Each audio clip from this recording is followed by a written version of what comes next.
She turned down every man in town, except the one man who never asked. For 7 years, Evelyn Harper said no to ranchers, merchants, and men of fortune, and the town of Blackridge Crossing couldn't figure out why. Then Gideon Barrett, the most powerful cattle baron in 3 counties, set his sights on her. And suddenly, time was no longer on anyone's side. But this isn't a story about the richest man winning. This is the story of what happens when a good man waits too long, a strong woman runs out of patience, and one honest conversation changes the entire course of 2 lives forever. Drop your city in the comments. I want to see how far this story travels. Hit like, stay until the end, and let's begin. That's us. The trouble with Evelyn Harper wasn't that she was difficult. The trouble was that she was reasonable. And reasonable women in 1884 were not supposed to turn down good offers the way she did. She wasn't cold about it either. That would have been easier for everyone to understand. Cold women had reasons people could point to. A broken heart somewhere in their past. A bitter mother who'd soured them on marriage. Some tragedy that left them sealed up tight as a mason jar. The town could have lived with that. People understood damage. But Evelyn wasn't damaged. She smiled at church socials. She brought soup to sick neighbors without being asked. She laughed at the right moments and listened during the wrong ones, the kind of listening that made a person feel like the only soul in a crowded room. She was by every measurable standard a woman who wanted a life, a full one, with a partner, a household, children eventually. She'd never hidden that. She just kept saying no. And nobody in Blackridge Crossing could quite work out why. The town itself sat in a shallow valley between 2 ridgelines in the Wyoming Territory, the kind of place that had grown up fast and practical, without much thought given to beauty. Main Street was 3 blocks of packed dirt and wooden storefronts. There was a post office, a general store run by the Whitfield family, a church with a bell that stuck in cold weather, 2 saloons, and a livery stable at the eastern end of the street that had been operating under the name Mercer and Son since 1871. Though the son in the sign now referred to the man who'd inherited it, not the one who'd built it. The surrounding land was cattle country mostly, a handful of ranches spread out like fingers from the town center, some of them running thousands of head across grazing territory that stretched to the horizon. The winters hit hard and stayed long. The summers were short and brilliant, and over before you remembered to appreciate them. People in Blackridge Crossing had a particular relationship with time. They didn't waste it because the land wouldn't allow it, which made Evelyn Harper's situation all the more puzzling to her neighbors. She was 28 years old. In this town, in this year, that number meant something. Not something cruel, necessarily.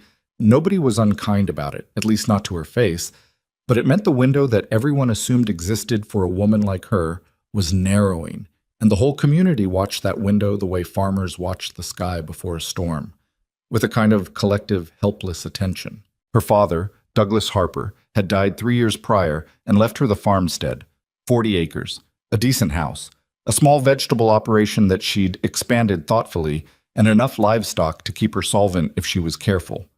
She was careful. She was always careful. That was the thing about Evelyn that people sometimes mistook for coldness, her deliberateness. She didn't rush. She didn't react. She considered, and then she acted, and by the time she moved on something, she'd already made peace with whatever it cost her. That quality made her an excellent farmer. It made her a slightly maddening neighbor. And it had, over the course of 7 years, made her the subject of more dinner table speculation than any woman in the valley deserved.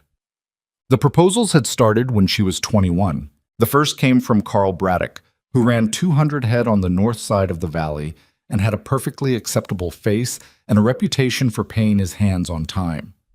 He'd asked her father's permission first, which Douglas had given cautiously, not wanting to assume for his daughter. Evelyn had listened to Carl's offer.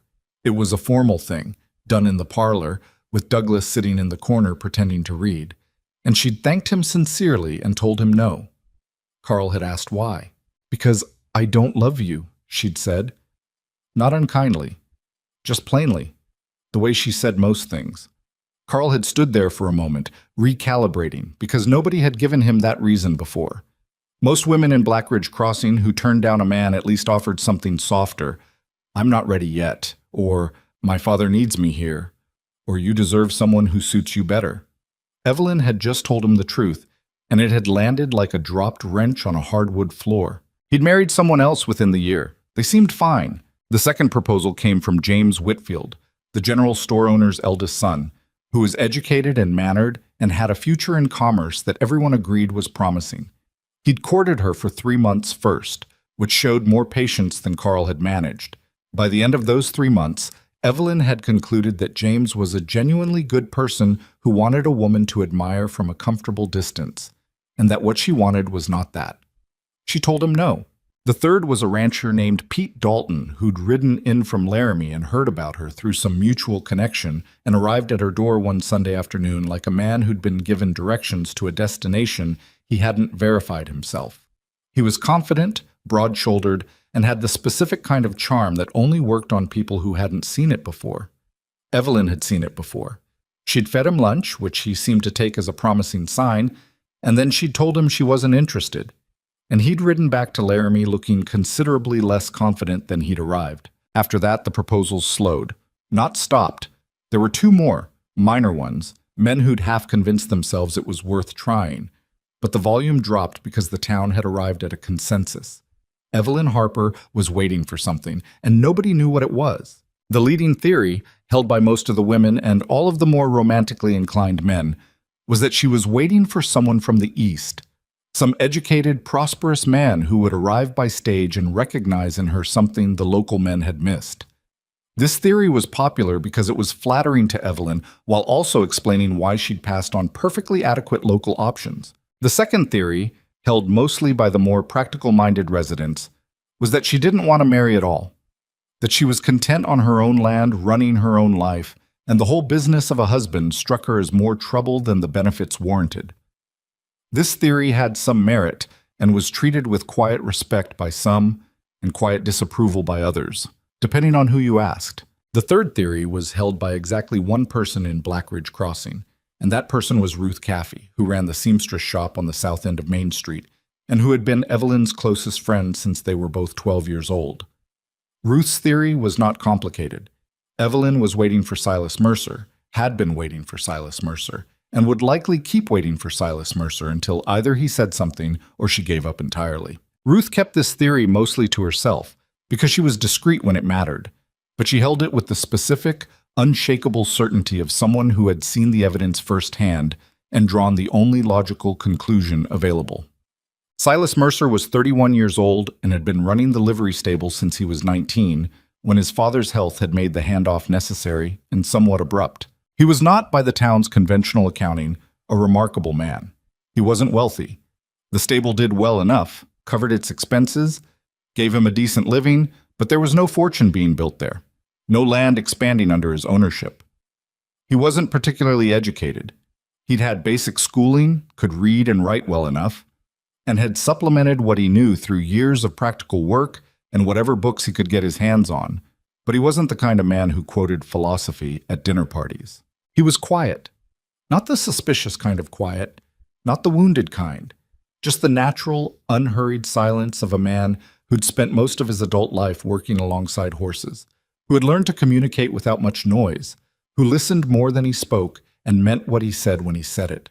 He was tall, built solidly from years of physical work, not in a showy way, but in the functional way of a man whose body had been shaped by what his hands had to do. He had an honest face, the kind that aged slowly and showed its feelings more than he probably realized. His hands were always clean as he could get them, which was never entirely clean because stable work left its marks regardless of how careful you were. He'd known Evelyn Harper for most of his life. Their fathers had been acquaintances, not close friends, but the kind of men who respected each other, who spoke at town meetings, who'd traded favors a few times over the years. Silas and Evelyn had grown up in the same small orbit without growing up particularly close, the way children in small towns sometimes share a world without quite sharing a history. It was after Douglas Harper died that things shifted, though shifted was perhaps too active a word for what had happened, which was more like a slow geological change that neither of them had a name for while it was happening. Evelyn had needed help that first winter. Nothing dramatic, just the kind of help that a woman alone on 40 acres in Wyoming in February genuinely needed, with a fence section down and livestock that needed a farrier and a barn door that had warped beyond her ability to fix it herself. She'd hired Silas. He'd done the work without making her feel like she was asking too much. He'd come back when she called, and after a while she stopped thinking of it as hiring and started thinking of it as simply how things were. They had a rhythm now, 3 years later, that the town observed without fully understanding. He came out to the Harper place once or twice a week, sometimes for work, sometimes not, sometimes just to sit on the porch for 20 minutes before heading back. She stopped by the stable when she was in town, brought him coffee she'd kept warm wrapped in a cloth, stood in the doorway watching him work in the way that people only watch things they find genuinely interesting. They talked. They talked about practical things, mostly. The horses, the land, the weather that was always either threatening or recovering from having threatened. They talked about books occasionally, since it turned out they'd read some of the same ones through different routes. They talked about the town, though neither of them was much for gossip. They talked in the comfortable, unhurried way of people who aren't trying to impress each other, which is the rarest kind of talking there is. What they did not talk about was what any of it meant. Silas, for his part, had not allowed himself to think clearly about what it meant, because thinking clearly about it required him to arrive at a conclusion that seemed on its face absurd. That a woman like Evelyn Harper, capable, admired, pursued, a woman who could have had Carl Braddock's 200 head or James Whitfield's commercial future or any number of other solid, respectable arrangements, might look at a man who ran a livery stable and feel something other than practical appreciation. He knew what he felt. He'd known for a long time, with the kind of knowing that lives in the chest rather than the head, the kind you can't talk yourself out of no matter how sensible you try to be. He just never once considered that it might be mutual, because the idea seemed like the kind of presumption that could embarrass a man permanently, and Blackridge Crossing was a small enough place that there was nowhere to go after an embarrassment like that. So he said nothing, and she said nothing, and the town watched them not saying anything and mostly drew the wrong conclusions. Ruth Caffey drew the right one, and waited with diminishing patience for someone to do something about it. The morning Gideon Barrett rode into town for what everyone understood was serious business. The air was already thick with July heat, the kind that pressed down on the valley and made the horses irritable and the dogs too lethargic to bark. Gideon Barrett was not a subtle man, but he was a smart one, which is a combination that tends to get things done. He was 53, twice widowed, and ran the largest cattle operation in the territory, the Double B, which sprawled across 20,000 acres east of Blackridge Crossing and employed enough hands to constitute its own small community. He had the look of a man who'd built something real with real work before the money came in heavy enough to let him stop doing it himself. He was thick across the shoulders still, silver-haired, with the kind of face that had settled into an expression of permanent, patient calculation. He'd known Evelyn Harper by reputation before he'd known her by name. He'd heard about her from Thomas Aldridge, who'd heard about her from 2 separate men who'd ridden in his cattle drives. The description he'd received was simple enough. Smart woman, keeps her own place in good order, turned down every reasonable offer in 3 counties. Gideon had found that last part interesting rather than discouraging. A woman with standards was a woman with sense, and sense was something he valued considerably more than compliance. He'd introduced himself to her at the spring social in April, which was a public enough setting that it carried no particular implication, just 2 people talking at the edges of a crowded room. He'd been straightforward about his interest. He wasn't the type for prolonged games. He'd said he'd like to call on her, if she was willing to allow it. She'd said she'd think about it, which was not a yes, but was notably not the immediate no she'd given other men. And he'd taken that as enough to proceed. He'd called on her twice in May, once in June. He'd brought practical gifts to a book she'd mentioned wanting, a good quality bridle for her mare, things chosen with enough specificity to prove he'd been listening. He'd been honest about what he was offering, a partnership, essentially, a consolidation of her good sense and management skill with his resources and operation. He hadn't dressed it up as something it wasn't. He wasn't looking for romance, exactly. He was past the age where romance seemed like the primary thing, but he respected her, and he thought that was worth more at this stage of life than most people gave it credit for. Evelyn had listened to all of it with the same careful attention she gave everything. She hadn't said yes. She hadn't said no. She'd asked questions, practical ones, about how the Double B operated, about what he expected from a wife in terms of involvement, about the children from his first marriage who were grown and scattered. He'd answered everything without hedging, which she appreciated. but she hadn't said yes. And now it was July, and Gideon Barrett was riding into Blackridge Crossing with Randall Priest, his estate lawyer, which meant the formal stage was approaching whether anyone was ready for it or not. The news reached Main Street before Gideon did, the way news always moved in small towns. Ahead of itself, carried on some current that had nothing to do with physical speed. Mabel Trent saw Randall Priest's distinctive black coat from the window of the post office and told Agnes Whitfield, who told her husband, who was restocking shelves with his son James at the time, which made that particular telling somewhat awkward. James Whitfield absorbed the information with the controlled expression of a man who'd learned not to let his feelings show, finished restocking the shelves, and said nothing about it for the rest of the afternoon. Ruth Caffey heard the news from a woman picking up mended curtains and set down her needle immediately and said, "Oh, damn," with feeling, which was uncharacteristic enough that the curtain woman asked if everything was all right. "Just a pattern that's not going to work," Ruth said, which was true in at least two senses. At the stable, Silas was working on a shoe for a gray gelding that belonged to one of the outlying farms when Tommy Hatch came in. Tommy was 14, the blacksmith's son, and a dedicated carrier of information, and told him about Gideon Barrett and Randall Priest riding in together. Silas kept working.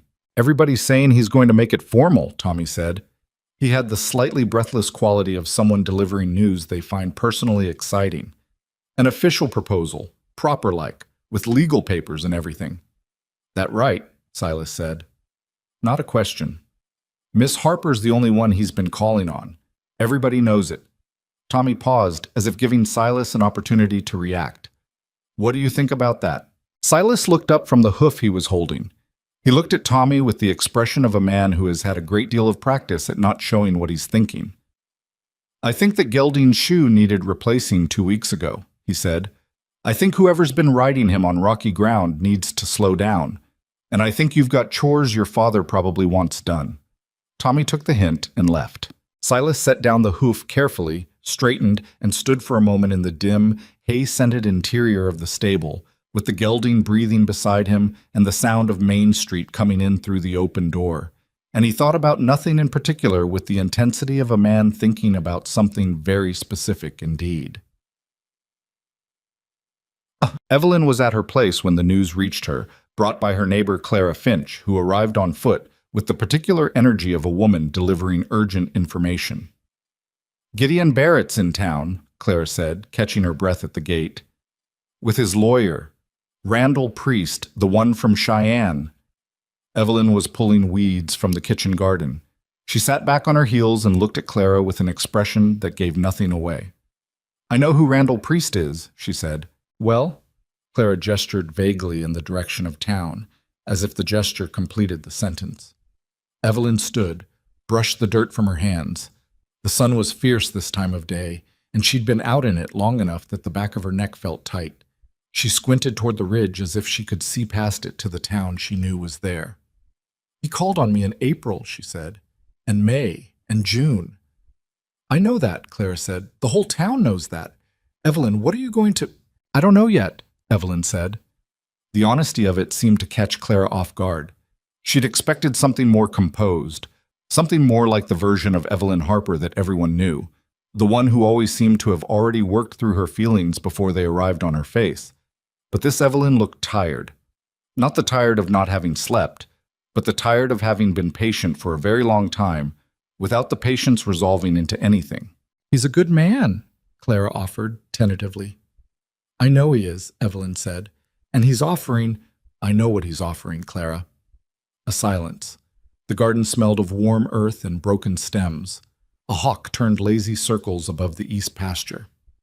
"Do you want to marry him?" Clara asked, finally, because she'd known Evelyn long enough to sometimes just ask the direct thing. Evelyn looked at her for a long moment. "No," she said. And then more quietly, with the quality of something being admitted rather than stated, "But I don't know how much longer I can keep saying no to everyone." Clara didn't say anything to that because there wasn't anything useful to say. She stood there with the afternoon heat pressing down on both of them, and she thought she almost understood something, though she couldn't quite name it, and then Evelyn turned back to the garden and the conversation was over. In town, Gideon Barrett had settled in at the hotel. the Blackridge Arms, which was a grand name for a 14-room building with a reliable kitchen, and Randall Priest had gone to see about a notary, and the afternoon proceeded in the way that afternoons do in small towns when something is about to happen, with a kind of charged, suppressed energy that everybody felt and nobody acknowledged directly. Silas finished with the gelding. He saw to a mare that had come in from the Caldwell place with a stone bruise that needed attention, and a pair of draft horses belonging to the freight line that stopped through 3 times a week.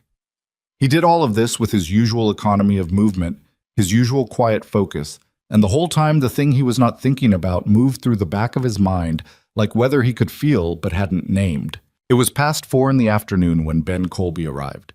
Ben was Silas's oldest friend. They'd grown up 2 streets apart, had spent their adolescence in one kind of trouble or another, had grown into adults with more sense and less proximity, but the kind of friendship that didn't require regularity to stay solid. Ben worked at the feed store now, was married, had 2 small boys, and had a habit of speaking plainly that Silas generally appreciated. He came in without knocking. The stable didn't have much in the way of doors to knock on, and found Silas cleaning tack at the bench along the east wall. "You heard about Barrett," Ben said. "Tommy Hatch told me at noon." "Then you know what it means." "He's going to make a formal proposal." Ben leaned against the wall and folded his arms. He was a compact man, sandy-haired, with the specific expression he wore when he'd decided something and was determining how to say it. "Silas," he said. "Ben, don't do that." "Do what?" "That thing you do where you act like something's not happening." Ben pushed off the wall and took 3 steps toward him. "I've known you since we were 7 years old. I've watched you carry something around for the better part of 3 years and say absolutely nothing about it." Silas kept cleaning the harness he was holding. His hands didn't stop. "I don't know what you think you've been watching," he said. "I think I've been watching a man who cares about a woman in a way that most men don't get to experience. And I think I've been watching that same man talk himself out of doing anything about it every single day." Ben's voice wasn't heated. He wasn't a man who got heated easily, but it had the specific weight of someone who'd been carrying a frustration for a while and had decided tonight it was coming out. And now Gideon Barrett is at the hotel with his lawyer, and if you think Evelyn Harper is going to keep saying no forever without someone giving her a reason— "She can make her own decision," Silas said. "I know she can," Ben said. That's not the point. The point is she's been making the same decision for 3 years and you haven't bothered to give her any information that might change it." Silas set down the harness. He turned and looked at Ben with an expression that was more open than he usually allowed himself in conversation. Not quite raw, but not armored either. "Ben," he said, "what exactly are you suggesting I do?" "I'm suggesting," Ben said, "that you go tell her. Whatever it is you've been not saying. Before Gideon Barrett says it for you, except it's going to be a different thing, and it's going to be permanent." The stable was quiet around them. One of the horses shifted in its stall. The evening light was coming in at a low angle through the gap in the west wall, filling the space with something golden and specific. "She's never—" Silas started. "Has she ever had reason to?" Ben said. "Have you ever given her any signal at all that you were—" He stopped himself. "Silas, has Ruth Caffey ever said anything to you?" A pause. "Ruth said something to you," Silas said. It wasn't a question. Ben rubbed the back of his neck, which was as close as he came to looking uncomfortable. "Ruth said some things to me about a year ago that I maybe should have brought to you sooner, and I didn't because I thought you'd get there on your own, and then you didn't, and now—" He gestured generally at the situation. "Now there's a cattle baron with a lawyer in town." Silas was quiet for a long moment. He thought about Evelyn at the gate last Tuesday, the way she'd looked at him when he'd mentioned he'd fixed the north fence post. Not like it was surprising, just like it was exactly what she'd expected, which was somehow more than surprise. He thought about the coffee she brought, always wrapped to stay warm, always exactly the way he drank it. He thought about the way conversations ended between them, not trailing off but resting, the way you rest something you intend to pick up again. He thought about what Ben had said. Has she ever had reason to? "What did Ruth say?" he asked. Ben looked at him for a moment. Then he said it, plainly, directly, because that was how Ben worked. And the words landed in the still air of the stable and didn't leave. Silas stood there for a moment afterward. He didn't say anything dramatic. He didn't punch a wall or sweep something off the workbench. He just stood there with the information settling into him, rearranging things, and his face changed in the specific way faces change when something that's been uncertain for a long time becomes, quite suddenly, impossible to avoid. "I need to close up," he said. "I know," Ben said. "I'll need an hour." "She'll be home. It's a Tuesday. She doesn't go anywhere on Tuesdays." Silas nodded once and went to do what needed doing before the light ran out. Ruth Caffey was locking up the seamstress shop when she saw Silas cross Main Street with his hat in his hand in a direction to him she recognized. The particular stride of a man who has made a decision and is walking toward it before he can think himself out of it. She watched him go. She didn't say anything because there was nothing useful to say at this point. She'd been waiting a long time for this particular walk to happen. She just watched and felt the specific relief of someone who has held a piece of information for longer than it was comfortable, and then she went home. Tut. The road out to the Harper place was 1.5 miles from the edge of town, following a creek bed for the first half before rising over a low ridge and dropping into the smaller valley where the farmstead sat. Silas had walked it hundreds of times. He knew every rut and stone on it. He walked it differently that evening. Not faster, exactly, but with a kind of deliberateness that was different from his usual movement, like a man walking towards something rather than simply between places. The evening air had cooled slightly as the sun lowered, and the creek made its sound beside him, and the first bats were starting their hunting over the water, which meant it was later than he'd thought. He didn't rehearse. He'd tried, walking the first quarter mile, and the words had sounded wrong in his head. Too formal, too arranged, too much like something assembled rather than something true. He'd stopped trying after that, and just walked. The farmstead came into view over the ridge, the house, white-painted and practical, the barn behind it, the kitchen garden to the south that she kept meticulous in a way his mother would have approved of, the mare and the small paddock near the fence. The lamp was lit in the front room. He stood at the gate for a moment, not hesitating, exactly, more like taking account. Then he opened the gate and went up to the door and knocked. So, Evelyn answered it herself. She almost always answered her own door. She had a housekeeper who came twice a week, but this wasn't one of those days, and she'd grown accustomed to the solitude of the place in a way that still sometimes surprised people who thought a woman alone on 40 acres would seem more diminished by it. She was in her work clothes still, though she'd taken off the apron, and her hair was slightly loose from whatever she'd pinned it into that morning, and she had a book in her hand that she'd clearly just set down to answer the door. She looked at Silas standing on her porch with his hat in his hands, and for just a moment, a fraction of a moment, the kind that passes before the face can arrange itself, she looked like someone who'd been expecting something, or someone, and wasn't entirely sure whether to be afraid of it. "Silas," she said. "Evening, Evelyn," he said. "I'm sorry to come by this late." "It's not late." She stepped back from the door. "Come in." He came in. The front room was lit warm and comfortable, books on the shelves her father had built, the furniture not fancy but chosen with care, a braided rug on the floor that he'd seen her making over several months the previous winter.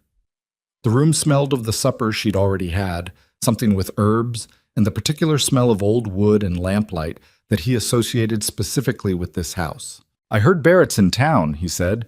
He stood near the door because he hadn't been invited to sit, and in this context it didn't feel right to assume. "Word travels," Evelyn said. She was watching him with the careful attention she usually kept better managed than this. There was something slightly unguarded about her tonight, the edges of her composure not quite as seamless as usual. "Clara came by this afternoon." "I know what he's there for," Silas said. "So does everyone." A silence. Not an uncomfortable one exactly, but weighted, full of the things that hadn't been said yet and needed to be, and the awareness on both sides that they were arriving at a moment that had been a long time coming. "I need to tell you something," Silas said. Evelyn set the book she was still holding down on the side table. She clasped her hands in front of her in a gesture that might have looked composed if he hadn't known her well enough to recognize it as the thing she did when she was steadying herself. "All right," she said. He looked at her across the few feet of warm lamplight between them.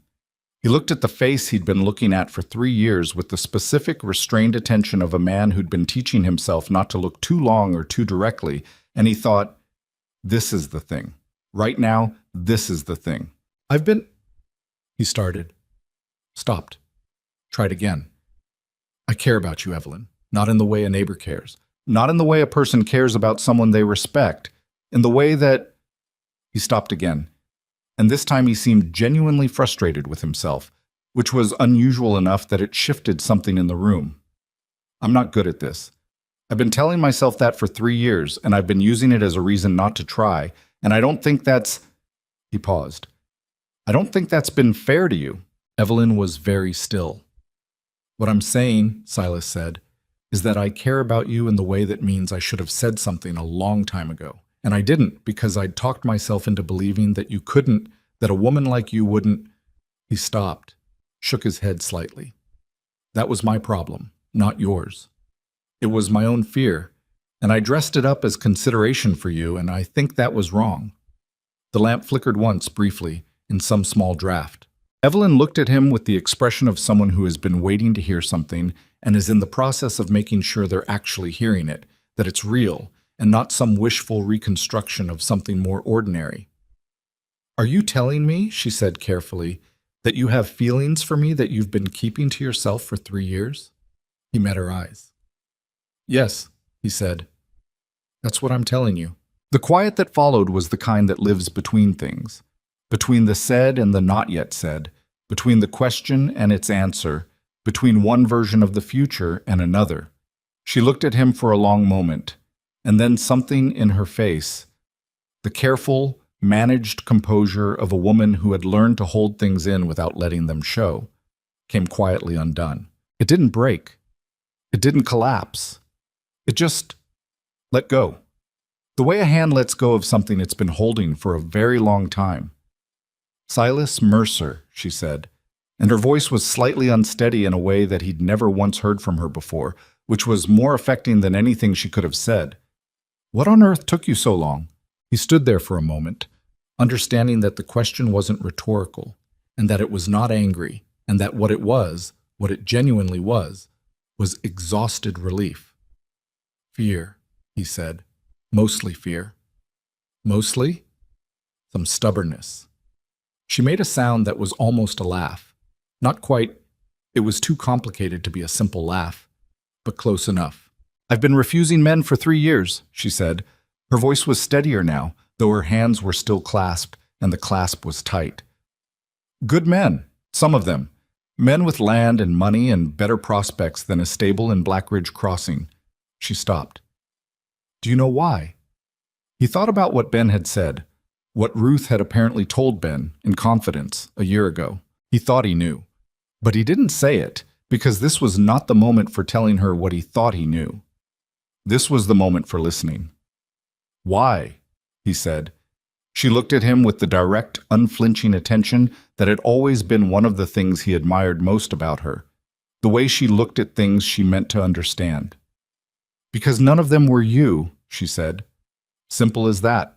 No decoration on it, just the fact stated plainly, the way she stated most things. The lamp burned steady. The mare moved in the paddock outside. Somewhere down the road, a coyote called once and stopped. Silas Mercer stood in the warm light of Evelyn Harper's front room and felt something he didn't have a precise name for. Something in the chest, something that had been contracted for a very long time, loosening all at once, quietly, the way ice goes in spring, not with a crash, but with a slow, certain yielding to the warmth that was always coming. I'm sorry it took me so long, he said. She shook her head just slightly. You're here now. And that, for the moment, was enough. He stayed another hour. Not because there was anything formal to settle. Nothing had been settled, not yet, not in any way that either of them could put a name to. But the conversation that had been building for 3 years didn't fully exhaust itself in one exchange, and neither of them seemed in a hurry to end it now that it had finally started. Evelyn made coffee. It was too late for coffee, practically speaking, but she made it anyway, and Silas sat at the kitchen table. The first time he'd ever sat there rather than standing near the door or on the porch. And the two of them talked the way people talk when they've just opened a door that has been closed for a very long time. Not about everything, not all at once, but about the things that were easiest to say first, the ones closest to the surface, the ones that didn't require as much excavation. She asked him when he'd known. He was quiet for a moment, the way he got quiet when he was being genuinely careful rather than evasive. And then he told her 2.5 years ago, the morning her fence had come down in a February storm and he'd come out before first light because he'd heard the wind and known she'd have trouble, and she'd met him at the gate with a lantern, and she'd looked tired and grateful, and not at all like she was performing either of those things, and something had simply clarified. That was the word he used. Clarified. Like a lens adjusting. She listened to this without interrupting. When he finished, she said, "I made you breakfast that morning, eggs and salt pork." "I remember. You thanked me like I'd done you a favor." "You had." She looked at him over her coffee cup. "I was the one who was grateful, Silas." He didn't say anything to that. He just sat with it, the way he sat with most things, without rushing to fill the space around it. She told him her own version of the timeline, which was longer than his and, if he was honest, somewhat humbling. She said she'd noticed him, really noticed him, in the way that meant something before her father died. Back when Douglas was still alive and Silas was just the man who ran the stable, who spoke to her father with respect that wasn't manufactured. She said she'd watched him with the horses once, through the stable door, and there had been something in the way he moved through that space, the patience of it, the unhurried competence that had lodged itself in her mind and didn't leave. "I tried not to think about it," she said. "After Father died and you started coming around to help, I told myself it was just the situation, that I was lonely and you were there, and that was all it was." "Was it?" "No," she said simply. He nodded. He looked at the table for a moment, then back up at her. "Did Ruth know?" he asked. The slight change in Evelyn's expression told him the answer before she said it. "Ruth knows most things before the people involved do." A pause. "Did she say something to Ben?" "Apparently about a year ago." Evelyn set her cup down. "Ben Colby," she said, in the tone of someone filing a piece of information away, "and he waited a year to tell you. He thought I'd get there on my own." "Did he tell you that?" "More or less." She was quiet for a moment. There was something working behind her expression, something between amusement and a more complicated feeling that he couldn't fully read. "A year," she said. "I know. While I was—" She stopped herself. Started again. "While Gideon Barrett was calling on me. While the whole town was speculating about what I was going to do. While I was trying to figure out how much longer I could reasonably hold out before—" She stopped again. Her jaw tightened slightly, which was the closest she came to visible frustration. "I'm sorry," Silas said. "Silas." "I'm not angry at you," she said. And she meant it. He could tell she meant it, because Evelyn Harper didn't say things she didn't mean, which was one of the things that had always made her both easy and difficult to be around. She exhaled. "I'm tired, Silas. I've been patient for a very long time." "I know. I don't think you fully know," she said. Not harshly, just honestly. Because you could have said nothing, and it would have cost you nothing except the thing you were already not having. But I had to keep saying no to men and watching the town draw conclusions about me and wondering if I was— She paused. "If I was being a fool." The words sat between them in the lamplight. "You weren't," he said. "I know that now." She picked up her cup again. Her hands were steady. "But I didn't always know it." He sat with the weight of that for a moment. It was uncomfortable, as it was meant to be. Not as an accusation exactly, but as a truth he needed to understand rather than smooth over. "What happens now?" he asked. She looked at him across the table. The lamp had burned lower while they'd been talking, and the light had gone warmer and slightly unsteady, and she looked in that light less like the composed and capable woman the town knew and more like herself, whoever that was, underneath the reputation. "I don't know yet," she said. "I know what I want, but there are things to work out." "Gideon," he said. "Yes." "What are you going to tell him?" "The truth," she said. "I always tell people the truth. It's less efficient in the short term, but it's tidier in the long run." There was a pause, and then Silas did something he almost never did in conversation, which was smile. Not the polite smile he used for customers or the reflexive smile of social acknowledgement, but the real one, the one that changed his whole face, that made him look younger and somewhat less guarded than he usually appeared. Evelyn saw it, and something shifted in her expression in response. Not a smile exactly, but something adjacent to one. "Go home, Silas," she said. "It's late." "It is," he agreed. He stood, picked up his hat from where he'd set it on the corner of the table. "Evelyn, I know," she said. "I know." He didn't say anything else. He went to the door, and she walked him to it, and he stepped out into the night air that had cooled fully now and smelled of grass and creek water and the specific unnameable scent of summer darkness in open country. He walked home without thinking about the road. He didn't sleep well. Not badly either. It wasn't the sleeplessness of anxiety exactly.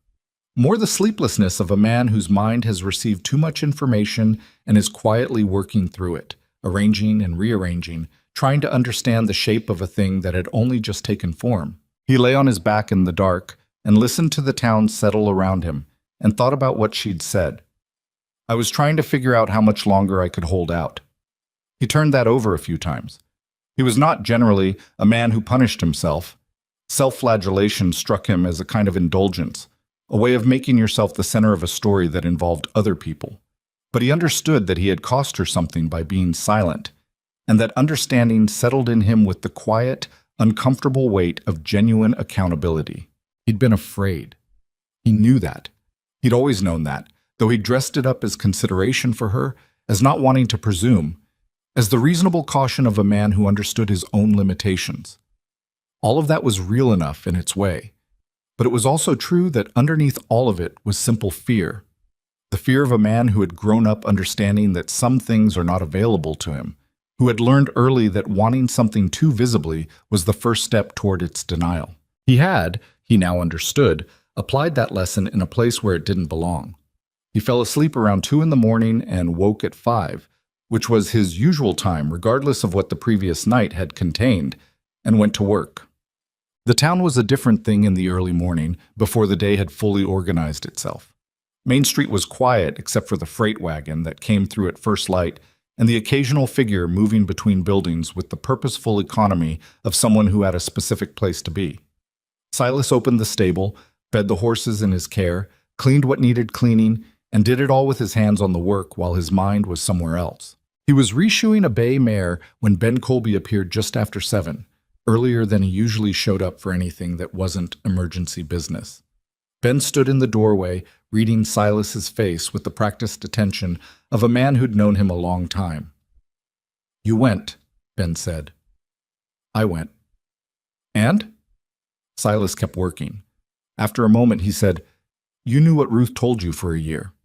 Ben had the grace to look slightly uncomfortable. You thought I'd figure it out on my own." "You're generally good at figuring things out." "Not this," Silas said. He said it without heat.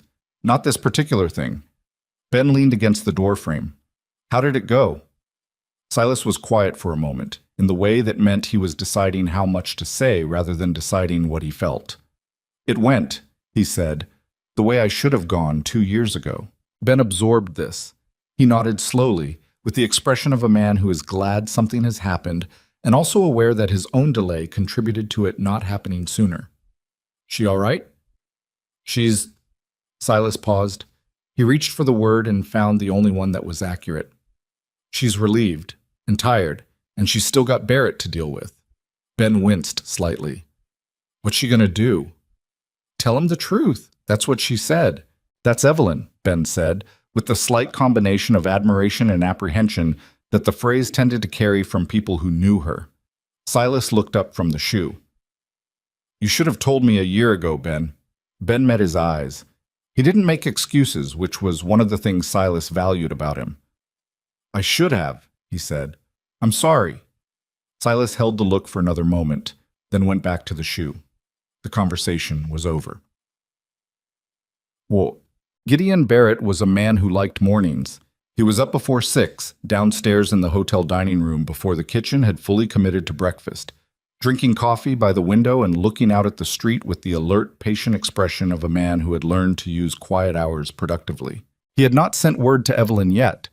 He intended to, that morning, a note brought by the hotel boy, formally requesting to call on her at her convenience, which was the proper way to proceed. Randall Priest had the necessary documents in order. The offer he intended to make was straightforward and, he believed, fair, more than fair. He was not a man who undervalued what he was asking for. He'd been thinking about Evelyn Harper with the same systematic attention he brought to any significant decision. He'd cataloged her qualities the way he cataloged the qualities of land he was considering purchasing, not coldly, but practically. She was intelligent. She managed her place well. She was liked without being soft. She said what she thought without being aggressive about it. She would not be lost in a larger household the way some women were. She would find her footing and keep it. He had also, if he was being entirely honest, found himself genuinely looking forward to her company in a way that surprised him slightly. She was not a woman who performed interest. When she asked a question, she meant to know the answer, and when she listened, she was actually listening.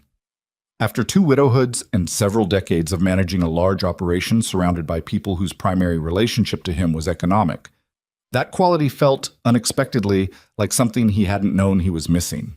He was not in love with her. He was honest enough with himself to know that, but he thought that what he was offering was substantial, and that it could become something, with time, and that the alternative, continuing as he had been, held less appeal to him every year. He was on his 2nd cup of coffee when Thomas Aldridge, an acquaintance who'd been one of the links in the chain that had first brought Evelyn Harper to his attention, came into the dining room and sat down across from him without being invited, which Aldridge was the kind of man who did. "Morning, Gideon." "Thomas." Aldridge poured himself coffee from the pot the kitchen girl had left. He was a sociable man, comfortable in spaces, the kind of person who filled rooms with his presence without especially meaning to. "I hear you're making your move." "I'm calling on Miss Harper." "Yes." Aldridge nodded, in the measured way of someone who is about to say something he's calculated the saying of. "Hear anything about Silas Mercer lately?" Gideon looked at him over his cup. "The stable man. That's him." Aldridge wasn't making it a story, which Gideon respected. He was just reporting, the way a useful informant reports, clean and factual. "He walked out to her place last night, late. Stayed about an hour." Gideon set his cup down. He didn't say anything immediately, which was a habit of his, absorbing information before responding to it. "How late?" he said. "Past 8, probably closer to 9. Gideon considered this. His face did not change particularly, but behind it something was recalibrating, slowly, without drama. "He'd been out there before?" he asked. "Regularly, for 3 years or more." Aldridge paused. I don't think it's improper, understand? From what people say, they're friends, close neighbors, but..." He paused again. "He doesn't usually go out at night." Gideon was quiet for a long moment. He looked out the window at Main Street, which was beginning to move as the morning established itself. He watched a man lead a horse past. He watched the hotel boy cross toward the post office. "Thomas," he said, "are you telling me there's a reason I shouldn't proceed?" Aldridge met his eyes. "I'm telling you what I heard. What you do with it is your business." Gideon nodded once, slowly. He picked up his coffee cup again, found it empty, set it back down. "Thank you," he said. Aldridge took his coffee and moved to another table to talk to someone else, which was what he did, and Gideon sat alone by the window and looked at the morning and thought about the nature of investments and the wisdom of proceeding when you didn't have full information. He was a man who had built his fortune partly on knowing when not to move. He sat there another 10 minutes. Then he called for a fresh pot of coffee and told the kitchen girl he'd be having breakfast after all, and took the note he'd been composing in his head and held it in reserve for the moment. Ruth Caffey knew before noon. She wasn't a gossip. She had a genuine distaste for the idle, unkind variety of small-town information passing, the kind that existed to diminish people. But she was observant, and she was connected, and she had an interest in this particular situation that predated everyone else's by several years. So when she heard from the hotel girl that Gideon Barrett had not sent a note to the Harper place that morning, and when she processed that against what she already knew about the previous night, she put the pieces together with the quiet satisfaction of someone whose patience had finally been rewarded. She stopped by the stable just before noon. Silas was in the yard outside, checking the axle on a wagon that had been brought in with a problem. He looked up when he heard her step, and he didn't say anything, which was his way. "Well," Ruth said. She was a direct woman, small, dark-haired, with eyes that had the particular quality of seeing more than they let on. About time. Ruth, don't Ruth me. She folded her arms. I've been watching this particular slow disaster for 3 years, and I want you to know that if you'd waited another month, I was going to say something to you myself. Ben Colby's discretion be damned. Silas looked at her. He almost smiled. I know you would have. How is she? He thought about the kitchen, the low lamp, the coffee, the way her voice had gone unsteady for just a moment, that single moment of unmistakable, unmanaged feeling. She's all right, he said. She had to sit with it for a long time by herself. That's not easy. Ruth nodded. Her expression softened slightly, in the way it did when she set aside the brisk exterior she used for general navigation of the world. She's stronger than anyone gives her credit for, including herself sometimes. I know. What are you going to do? Talk to her again, properly. Do this properly. Ruth looked at him for a moment. Barrett's still at the hotel, she said. Aldridge was in the dining room this morning with him. The note never got sent. Silas absorbed this. He knows something. He knows you went out there last night. Whether he knows what it means, Ruth shrugged. He's a smart man, Gideon. I don't think he'd miss it. Silas was quiet. He looked at the wagon axle, then back at her. What do you know about him? Honestly. Ruth considered it with the seriousness it deserved. He's not a bad man, she said. He's been decent to people here. He's got pride, but not the cruel kind. He genuinely wanted her. I believe that, in his way. She paused. I think he'll handle her no better than some would. She'll tell him today, Silas said. Or tomorrow. She doesn't let things sit when they need addressing. No, Ruth agreed. She doesn't. She stayed another few minutes talking about nothing consequential, the way close friends do after something significant, returning to the surface, giving the deeper things time to settle. Then she went back to the shop, and Silas went back to the axle, and the morning continued. Evelyn sent a note to the hotel just before 2 in the afternoon. She had thought about it most of the morning, not about whether to send it, but about what to say. She wasn't a woman who avoided hard conversations. She'd had enough of them in her life to know that avoidance only deferred the weight and let it gather interest. But she also understood that what she was doing was refusing a man who had treated her with consistent respect, who had made her a serious offer, who had not been unreasonable in any way she could point to. That deserved care. The note was brief. She asked if he would be willing to meet with her, at his convenience, to speak privately. She did not give reasons in the note, which she thought was better. Reasons in a note could be taken apart and argued with in a way that reasons spoken in person, with a real person present, could not. Gideon's reply came back within the hour. He would be available at 4 if that suited her, at the hotel dining room. It suited her. She arrived at 4 exactly, which was the way Evelyn did most things. Not early, not late, present at exactly the agreed moment. She was in town clothes, not her work things, though she hadn't dressed elaborately, because elaborateness would have felt like performance, and this was not a situation she wanted to perform. Gideon was already at the table near the window. He stood when she came in, which she appreciated.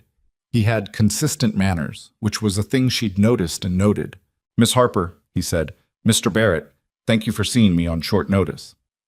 It's never short notice where you're concerned, he said, which was a courtly thing, the kind he occasionally produced when the formality of a situation called for it. He gestured to the chair across from him. She sat. He sat.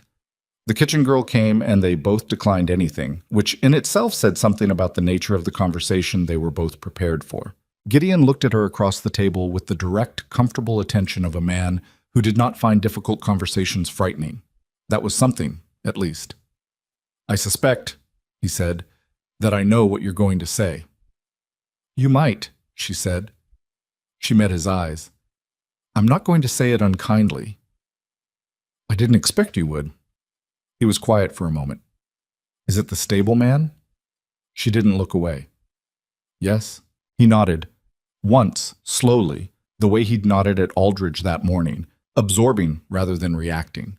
He looked at the table, then back up at her. How long? He asked. A few years, she said. For both of us, as it turns out. We were slower about it than we should have been. Something moved through Gideon's expression. Not anger, not quite. More like the specific feeling of a man who has reviewed a situation and understood where the failure of information lay. "I see," he said. And then, more quietly, "I wish you'd told me earlier, not as a reproach. I just could have—" He paused. "I would have proceeded differently." "I know," she said. "That's partly on me. I should have been clear about where I stood earlier in the spring. I told myself I hadn't decided, and that was true, but I wasn't being entirely honest about what I was waiting for." She paused. "That wasn't fair to you, and I'm sorry for it." He looked at her for a long moment. There was something genuine in his expression, not wounded exactly, but real in a way that surprised her slightly. He had not been performing interest in her. Whatever his reasons, whatever the practical calculations involved, there had been something real in it for him, and she respected him enough to acknowledge that. "He's a good man?" Gideon asked. "He is," she said. "He's not—" She considered how to say it honestly. "He's not what you are. Not in terms of resources or position, but he's—" She thought about a February morning, a gate, a lantern. "He's the person I want." Gideon sat with that for a moment. He looked out the window at Main Street, then back at her. Something in his face had settled, not into acceptance, exactly, but into the kind of resolve that a capable man uses to meet a situation he can't change. "I appreciate you telling me directly," he said. "Some women would have just—" He didn't finish the sentence, but she understood. Some women would have written a note or had someone else manage it, or simply disappeared behind polite unavailability until he gave up. She hadn't done any of those things. "It wouldn't have been respectful," she said. "No." He picked up the coffee cup in front of him, left over from before she'd arrived, turned it in his hands. "I won't pretend it's not a disappointment. I wouldn't believe you if you did." A silence. It was not entirely comfortable, but it was honest, which was its own kind of value. "He knows what he has," Gideon said finally. Not as a question, more as something he was determining, out loud. "He's getting there," Evelyn said. Something crossed Gideon's face that might, in a different context, have been a wry acknowledgement. He set the cup down. He straightened in his chair. "Well," he said. He extended his hand across the table. "I hope it goes well for you, Miss Harper. I mean that without reservation." She took his hand and shook it. A real handshake, firm, without delicacy. "I believe you," she said. "Thank you, Mr. Barrett, for being decent about this." "I've been called many things," he said. "Decent is one I'll accept." She left the hotel at 4:15. The afternoon was still warm, the light angled, the street busy with the end-of-day movement of a town finishing its work. She stood on the boardwalk for a moment and looked at it, the horses, the dust, the storefronts she'd known her entire life, and felt the particular feeling of a decision fully made and fully stated, which was not happiness exactly, but something more durable. She walked to the stable. Silas looked up when she came through the wide door and into the cool interior. He'd been finishing the evening feed, moving through the stalls with the unhurried routine of a man who'd done this so many times it had become as natural as breathing. He stopped when he saw her. He read her face in the way he read most things, carefully, without rushing. "You talked to him," he said. "I talked to him." He waited. "It's done," she said. "He took it well. He's a good man." Silas nodded. He set down the bucket he was holding. He leaned against the stall door and looked at her with that direct, quiet attention she'd always found both steadying and, lately, something more than that. "Evelyn," he said. "Silas." "I'd like to come calling," he said. "Properly, with your permission." It was a formal way of saying it, the formal language of a time and place where these things had procedures, and the formality should have felt slightly awkward, except that it didn't. It felt instead like the right container for something real, like the frame around a thing that mattered. She looked at him standing there in the dim, warm light of the stable he'd run for 12 years, hat off, leaning against a stall door, looking at her like a man who had finally said the true thing and was waiting to see if the world would hold. "I think," Evelyn Harper said, "that I would like that very much." The horses moved into their stalls. Outside, the town was settling into evening. The long summer day was finally giving up its light, going golden at the edges. the kind of ending that made no promises about tomorrow and didn't need to. The news moved through Blackridge Crossing the way most news did, sideways, in pieces, arriving at different people in different forms depending on who their source was and what that source had chosen to include or omit. By Thursday morning, 2 days after Evelyn's meeting with Gideon at the hotel, the general shape of the story was known to most of the town. Gideon Barrett had not made his formal proposal. He and Randall Priest had departed on the Wednesday stage, Gideon with the particular composure of a man who had absorbed a setback without making it public, Priest with the slightly frustrated expression of a lawyer who had prepared documents that would not be used. They'd left before 8 in the morning, which was efficient and graceful, and told the town everything it needed to know about how it had gone without requiring any direct statement. What the town was less certain about was the other half of the story. That Silas Mercer had walked out to the Harper Place Tuesday night was known to perhaps 4 or 5 people through direct observation or reliable second-hand account. That something had changed between them was suspected by Ruth Caffey and Ben Colby's wife, Nora, who had spoken to Ben and extracted more than he'd probably intended to give. That Evelyn had gone to the stable Wednesday afternoon and stayed for a full 20 minutes before walking home was noted by Agnes Whitfield, who had been coming out of the dry goods store at the right moment and had no particular investment in the information except the general human one. Put together, these pieces formed a picture that the town was in the process of assembling, with the collective enthusiasm of people who have been watching a situation develop for 3 years and feel entitled to its resolution. The reactions were not uniform. Margaret Holt, who was 64 and had lived in the valley since before the town had its current name, told her daughter over breakfast Thursday morning that she'd always thought Silas Mercer was a fine man and that the whole business had taken long enough to suit her. She said this with the mild authority of someone who'd watched several generations of romantic complications resolve themselves and had learned to identify the ones that were going to work out eventually. Her daughter, who was 32 and had her own opinions about men in general, said that she hoped Evelyn knew what she was getting into, choosing a man with no real property to speak of. Margaret said that property was a thing you could build and common sense was a thing you either had or you didn't, and that Silas had always struck her as possessing the second in sufficient quantity to compensate for the first. Her daughter was not entirely persuaded, but she let it go. At the barbershop, the opinion was more mixed. Ed Crane, who cut hair and traded information with roughly equal skill, offered the view that Evelyn Harper was a sensible woman who'd made a puzzling choice, and that if Gideon Barrett, 20,000 acres, twice her age, twice widowed, wasn't good enough, he didn't know what standard she was applying. His customer at the moment, a rancher named Cole who'd been in the valley 15 years, said that Barrett's age and acreage weren't the point, and that a woman who'd been running her own 40 acres for 3 years without assistance from any husband didn't necessarily need to be making decisions based on land she didn't choose to acquire herself. Ed Crane considered this. "She's taking on a stableman," he said. "She's taking on Silas Mercer," Cole said, which is not the same thing. The distinction was left to sit there, which was the honest move because both of them knew it was true. Carl Braddock, the first man Evelyn had turned down, now 7 years married to a woman from Casper, heard the news from his ranch foreman and stood in the yard for a moment with an expression that was difficult to read, then went back inside and said nothing about it at dinner. His wife, who knew him well enough to notice, did not ask. Some information a person had to process privately, and she knew that, and she respected it. James Whitfield heard it from his father, who mentioned it while reviewing the store accounts, with the deliberate casualness of a man trying to deliver difficult information neutrally.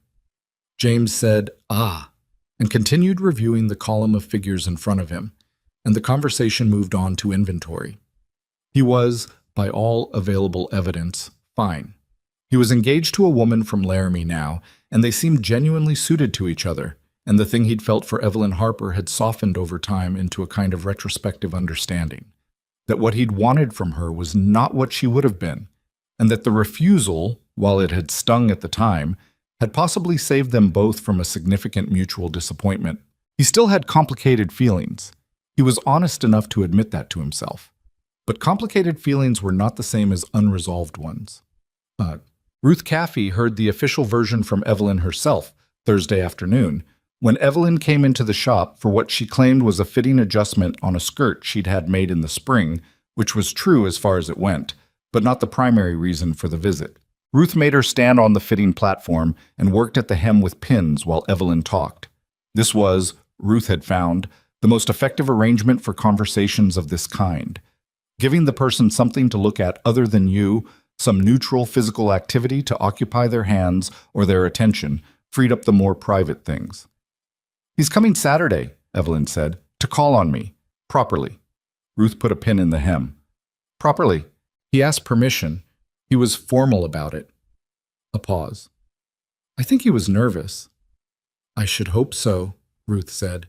"He's had long enough to work up to it." She sat back on her heels and looked up at Evelyn with the direct expression she used when she was being entirely honest. "How are you?" "I don't know yet," Evelyn said, which Ruth knew was actually a very good sign. Evelyn saying she didn't know yet meant she was feeling something real, something she hadn't yet organized into a manageable shape, as opposed to the composed, already processed version of herself she presented when she wanted to avoid examination. "Are you scared?" Ruth asked. Evelyn was quiet for a moment. The clock on the wall ticked. A fly buzzed against the window and gave up. "A little," she said. "Not of him. Of whether I've been carrying an idea of him for 3 years that isn't the real thing, whether I've been waiting for something I imagined." Ruth turned back to the hem. "Have you imagined him?" "What do you mean?" "I mean, have you built a version of Silas Mercer in your head that's been sitting with you for 3 years and might be different from the man who shows up Saturday? Have you been in love with a real person or a story about a person?" The question sat in the air between them, sharp and direct in the way Ruth's questions tended to be when she thought sharpness was warranted. Evelyn looked down at her. "That's not a comfortable thing to ask." "No," Ruth agreed, "but it's a useful one." Another silence. Evelyn looked at the window, at the light coming through it, at the street she could half see through the glass. "He surprised me," she said finally, "Tuesday night when he came. He didn't say what I expected him to say, the way I expected him to say it. He stumbled a bit. He admitted he'd been afraid. He said things that were imperfect, and I thought—" She paused. "I thought, that's him. That's the actual person, and I wasn't disappointed." Ruth nodded slowly, working at another pin. "That's your answer," she said. Evelyn looked down at her. "If the real, stumbling, imperfect version of him had disappointed you," Ruth said, "that would have been information worth having before Saturday. But it didn't. So you're not in love with an idea." She glanced up briefly. "You're in love with the man, who happens to also be, most of the time, a little bit too quiet and a little bit too in his own head and a little bit too slow to the point." "Ruth." "I like him," Ruth said. "I've always liked him. I'm just saying he's not without flaws, and apparently neither are you. Since between the two of you it took 3 years and a cattle baron to get to a Tuesday night conversation that was 17 minutes long." Evelyn looked at her for a moment, and then, despite herself, she laughed. Not the polite laugh she used in social situations, but the real one, surprised out of her, with a slight edge of exasperation in it, the way laughter sometimes came when something was genuinely funny and also genuinely annoying. 17 minutes, she said. "Ben timed it," Ruth said calmly, pinning another section of hem. "Give or take. Ben Colby stood outside my house, and he wasn't outside your house. He just noticed when Silas left and what time it was. He's a naturally observant person." Ruth sat back and surveyed the hem with the critical eye of someone assessing work. "He felt bad about the year, I think. It was his way of paying attention." Evelyn shook her head slowly. "This town," she said, but without particular heat. "This town has been watching you for 3 years," Ruth said. "You can't blame it for paying attention now that something's finally happening." Silas, for his part, was spending Thursday in the specific state of a man who has taken an action he knows was right and is now waiting to see what it costs him, which is a different kind of worry than the one that precedes the action, and in some ways more wearing. He was not second-guessing himself. He was clear on that. The conversation in Evelyn's kitchen, the one at the stable Wednesday afternoon, were not things he regretted, and he had the kind of temperament that, once it had made peace with the decision, generally kept that peace. But he was aware that he was in new territory, that the arrangement of his life, which had, until Tuesday, been known and manageable, had shifted into something less defined, and that the shift, while welcome, required adjustment. He was also, if he was honest about it, nervous about Saturday. Not in the way he'd been nervous about Tuesday. That had been the fear of a man about to say something irreversible. This was a different kind, more specific. The nervousness of a man who knows that the person he's going to see has had 3 years to build an expectation, and who is aware of the gap between what he is and what might have been imagined. He was 41 years old.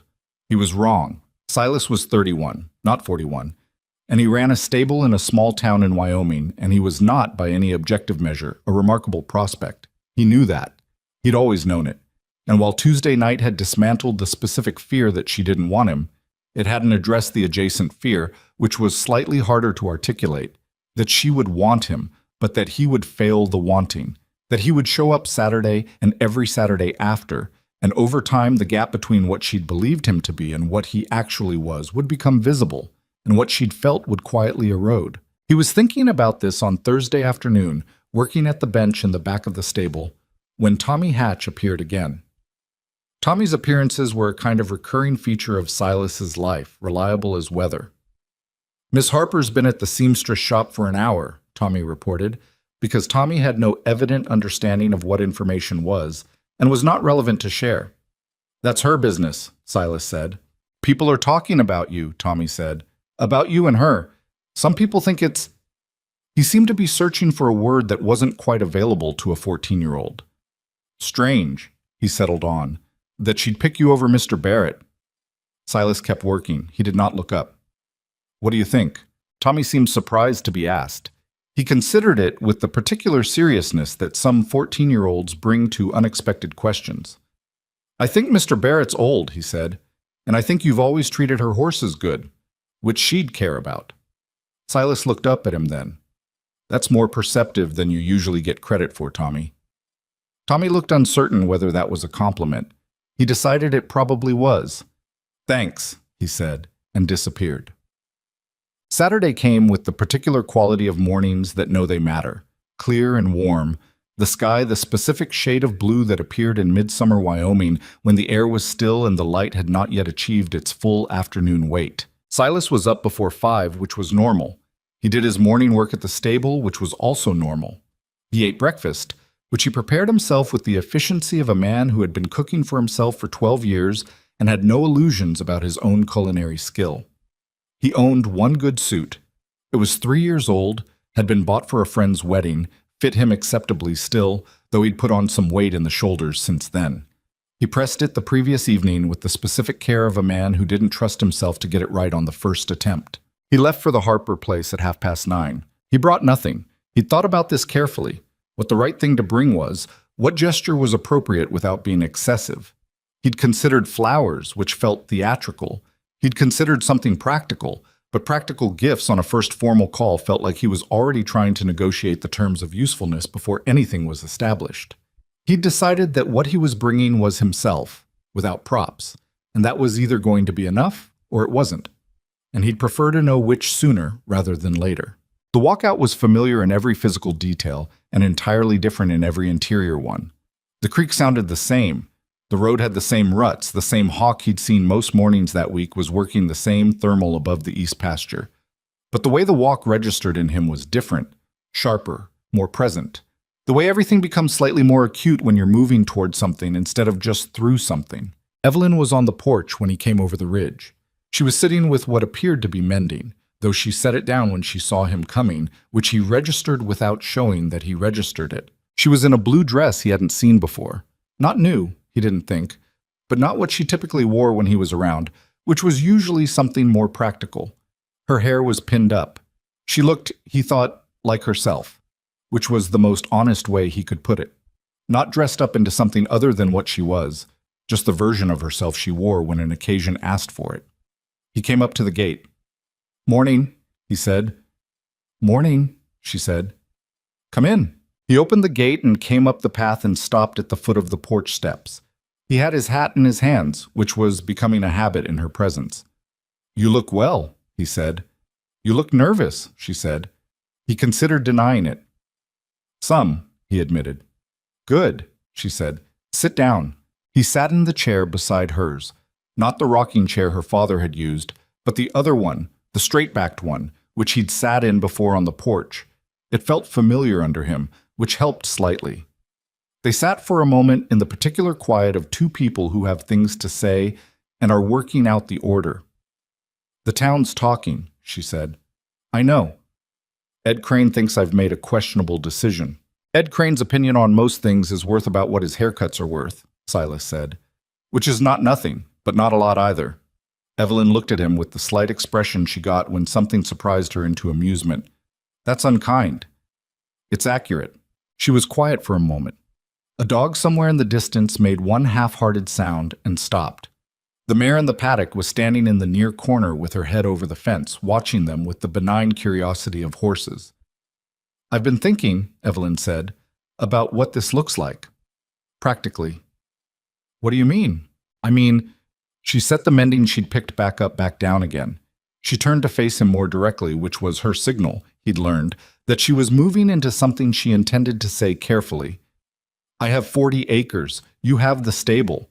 Neither of those things is very large, but they're real, and they're ours. If this—" she paused. "If this becomes what I think it might become, then those two things are going to need to fit together somehow, and I think we should talk about what that looks like before it becomes a question we're answering under pressure." He looked at her. He felt something settle in him. Not relief exactly, but the specific comfort of recognizing someone operating the way you'd hoped they would. "You're already thinking past the courtship," he said. "I've had 3 years to think," she said. "I've had time." He almost smiled. "What have you worked out?" "Not everything," she said, "but some things." She looked at her hands briefly, then back at him. "The stable is yours. It's what you do, and you do it well, and I wouldn't want you to give it up, and I wouldn't expect you to. But 40 acres is more than one person can manage well alone, and I've been managing it adequately, which isn't the same thing." She paused. "I think there are ways to make those two things work. I don't think it's obvious or easy. I think it would take some working out." "It would," he agreed. "Are you—" She stopped. She started again, with the slight adjustment of someone who has rephrased something to make it more accurate. "Are you interested in working it out? Not as a hypothetical, as an actual thing." He looked at her directly. This was the thing about Evelyn that had always required a certain kind of attention. She didn't ornament her questions. She asked what she meant to ask, and she expected the same in return. "Yes," he said. "That's what I'm here for." "You're here to court me," she said, with a slight precision that might have been dryness or might have been nervousness managing itself. "I'm here," he said, "because I want to marry you eventually, if you'll have me, and the courtship is the part that comes first." He held her gaze. "I figured you'd prefer I was direct about that." She was quiet for a moment. Something moved through her expression, something he couldn't fully read, which was unusual because he'd gotten reasonably good at reading her. "You know," she said, "for a man who didn't say anything for 3 years, you've gotten very direct very quickly." "I had 3 years of the alternative," he said. "It didn't work as well." The expression on her face settled into something that was not quite a smile but held the warmth of one. She looked at him for a long moment. In the way she looked at things, she was genuinely trying to understand, and he sat there and let her look because that seemed like the right thing to do. "I'd like to know you better," she said finally. "The real you, not the version I've seen once a week at the fence." "What's the difference?" "I don't know yet," she said. "That's why I want to know you better." He nodded. "That's fair." "Tell me something true," she said. "Something I don't already know about you." He thought about it. Not performing the thinking, actually doing it, which took a moment. "I'm not easy to live with," he said. "I've been told that. I go quiet sometimes for no reason anyone else can see. And it's not about anything that's happened, it's just how I am, and people find it difficult." He paused. "My father was the same way. My mother said it was the one thing she had to decide to accept, and that she did, but that it took some deciding." Evelyn looked at him carefully. "Your mother accepted it." "She did." "How long were they married?" 31 years, until he died." She nodded. She seemed to be measuring something. "I talk too much sometimes," she said, which surprised him slightly. "When I'm anxious about something, I process it out loud and I talk past the point where the other person is still following me, and then I get frustrated that they're not following and talk more to catch them up, which makes it worse." She paused. "Ruth has told me this several times. I don't always know when I'm doing it. He looked at her. "I'll tell you," he said, "if you want me to. You'd have to do it without making me feel—" She gestured vaguely. "Without making me feel talked down to. I'd do it like this," he said. "I'd just wait until there was a natural stopping point and say, 'Evelyn, you lost me at the second fence.'" She blinked at him. "The second fence? That's just a saying. My father used it. Meant you'd gone past where the other person could follow." She was quiet for a moment, apparently processing this. Then she said, "That might work." It might. The morning moved around them. A cloud passed over the sun and moved on. A meadowlark somewhere in the field behind the house made the three-note sound they made in summer. "Silas," she said. "Evelyn?" "Don't go quiet on me today," she said. "Not yet. Not today." He understood what she meant. Not a permanent request. She understood who he was, had just shown him she'd thought about who he was. Just today. Just while they were finding their footing. "I won't," he said. "Today I'll talk." And so he did. He talked about the stable. Not the business of it, but the thing he actually cared about in it, which was the horses themselves, the individual character of them, the way different animals had different intelligence and different fears and different forms of trust. He talked about the winter he'd been 16 and his father had been sick for 2 months, and he'd run the whole operation himself, which had been terrifying and also the first time he'd understood that he could. He talked about the books he'd been reading. There was one about the natural history of the Western Territories that he'd gotten from a traveling salesman last spring and had been working through slowly because he wanted to actually absorb it rather than just get through it. She talked too. About the vegetable operation she was expanding, the calculations she'd made about which crops actually made sense versus which ones she'd tried out of interest and found impractical. About a complicated relationship with a neighbor 3 properties over who'd been encroaching on her north fence line by small degrees for 2 years, and with whom she was building toward a confrontation she didn't particularly want. About her mother, who'd died when Evelyn was 11, who she didn't often speak about publicly but seemed to want to speak about today, for reasons she didn't fully explain. They talked for 2 hours, not without gaps. There were quiet stretches, moments where the conversation rested and neither of them filled the space with anything. And those moments were, Silas found, not uncomfortable. They were the comfortable kind of quiet, the kind that existed between people who weren't performing for each other. He noticed this, and he thought it was perhaps the most important thing about the morning. Around noon she offered him lunch, which he accepted, and they ate at the kitchen table where they'd sat with coffee Tuesday night, and the conversation changed its register somewhat, became lighter, more practical, moved between the serious things and the ordinary ones the way real conversation does, without announcement. When he left in the early afternoon, she walked him to the gate. "Next Saturday?" he said. "Next Saturday," she said. He nodded. He put his hat back on. He looked at her standing at the gate with the sun on her and the fields behind her and the porch visible over her shoulder, and he thought, this is an actual thing. This is real. "Thank you for today," he said. "Don't thank me," she said. "Come back." He came back the following Saturday, and the one after that, and the one after that.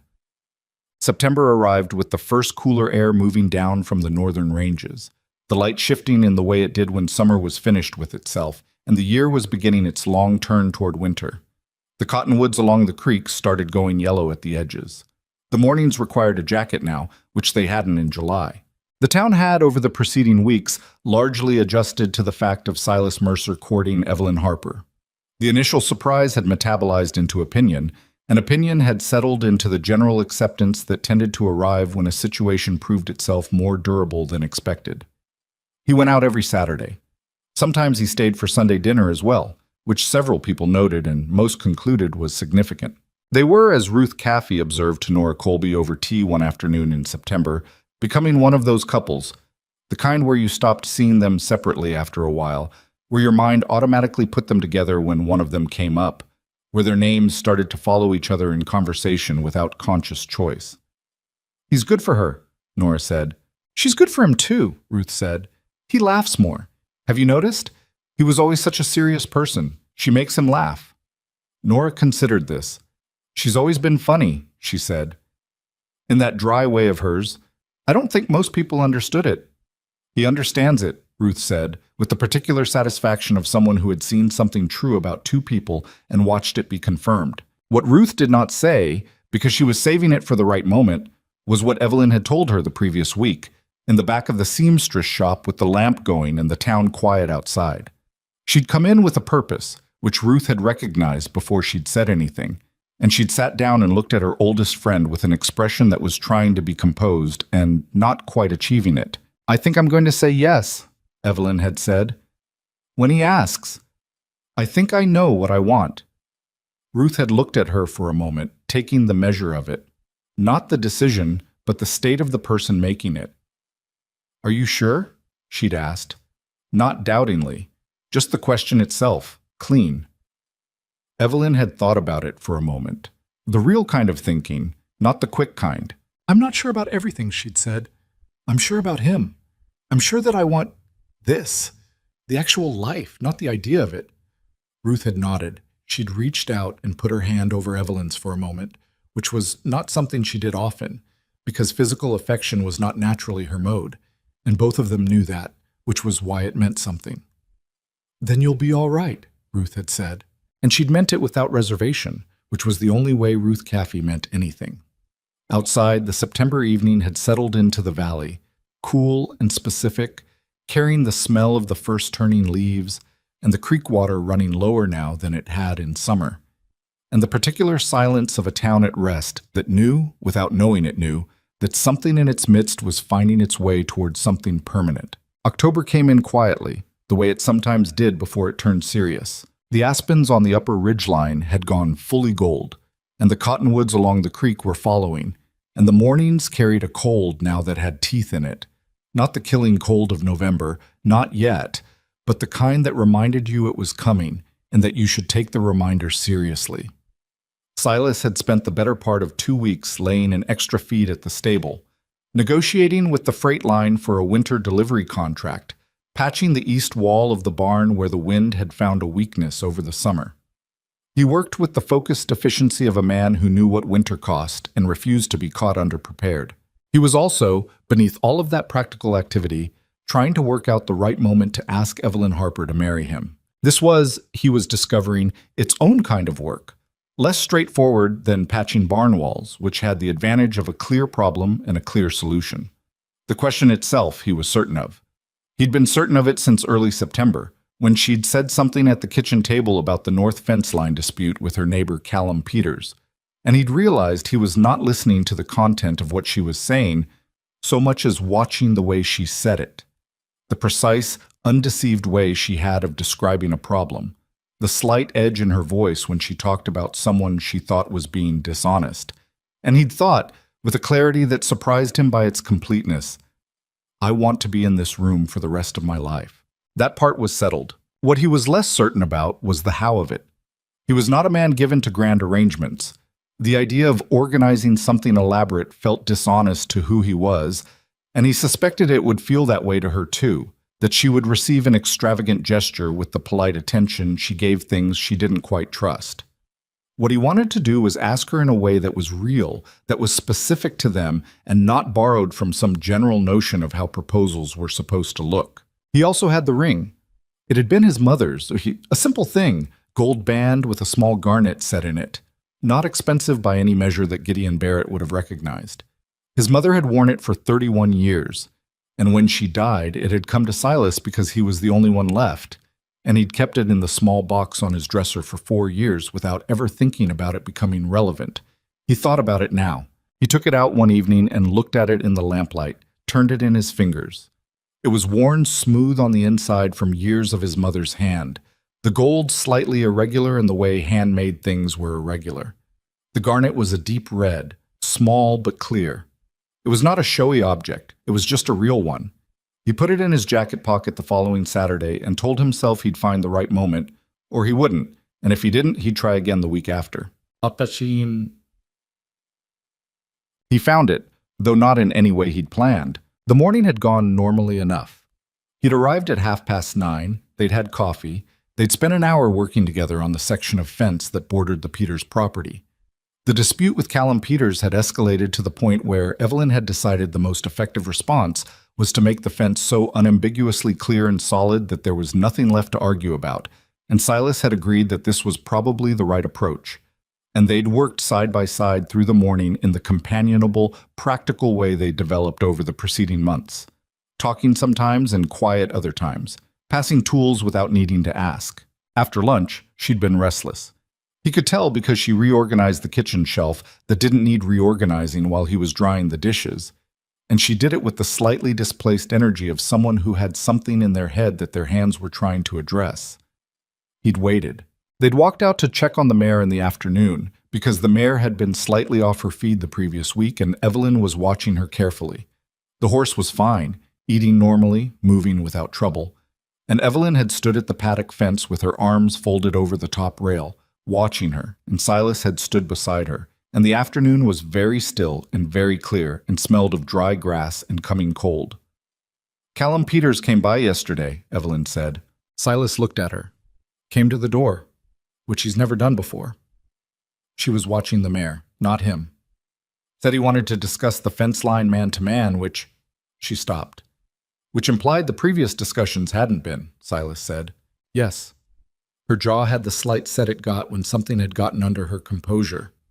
"I told him the fence was on my father's survey line, that I had the documents to prove it, and that if he'd like to dispute it, he was welcome to hire his own surveyor." "What did he say?" "He said a woman on her own in winter had enough to manage without making enemies of her neighbors." She paused. He said it in a tone that was meant to sound like friendly advice. Silas was quiet for a moment. He looked at the mare, then at Evelyn, then at the fence line visible in the middle distance.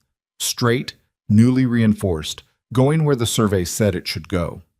"Is he going to be a problem?" he said. "He already is a problem," she said. "He's just trying to decide if I'm the kind of problem he wants to make bigger." She was quiet for a moment. "He thinks I'll get tired of fighting him." "Will you?" She turned and looked at him then, with the flat, direct expression she used when a question struck her as having an obvious answer. "No," she said. "Then he'll figure that out eventually," Silas said. "And until he does, the fence is there." She held his look for a moment. Something in her expression shifted. The jaw loosened slightly. The set of it became less rigid. "He made me feel—" She stopped. She started again. "He made me feel like someone who could be managed, like a temporary inconvenience that would resolve itself when the circumstances changed." She turned back to the fence. "I've been managing this property for 3 years. I know every fence post and every survey marker and every agreement my father made. And he stood on my porch and implied that I didn't know what I was doing because I'm a woman who lives alone."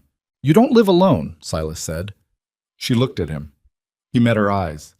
"You're here every week," he said. "Ben and Nora have been out twice this month. Ruth comes by. You're not alone." She looked at him for a long moment, in the specific way she had that made him feel like he was being read.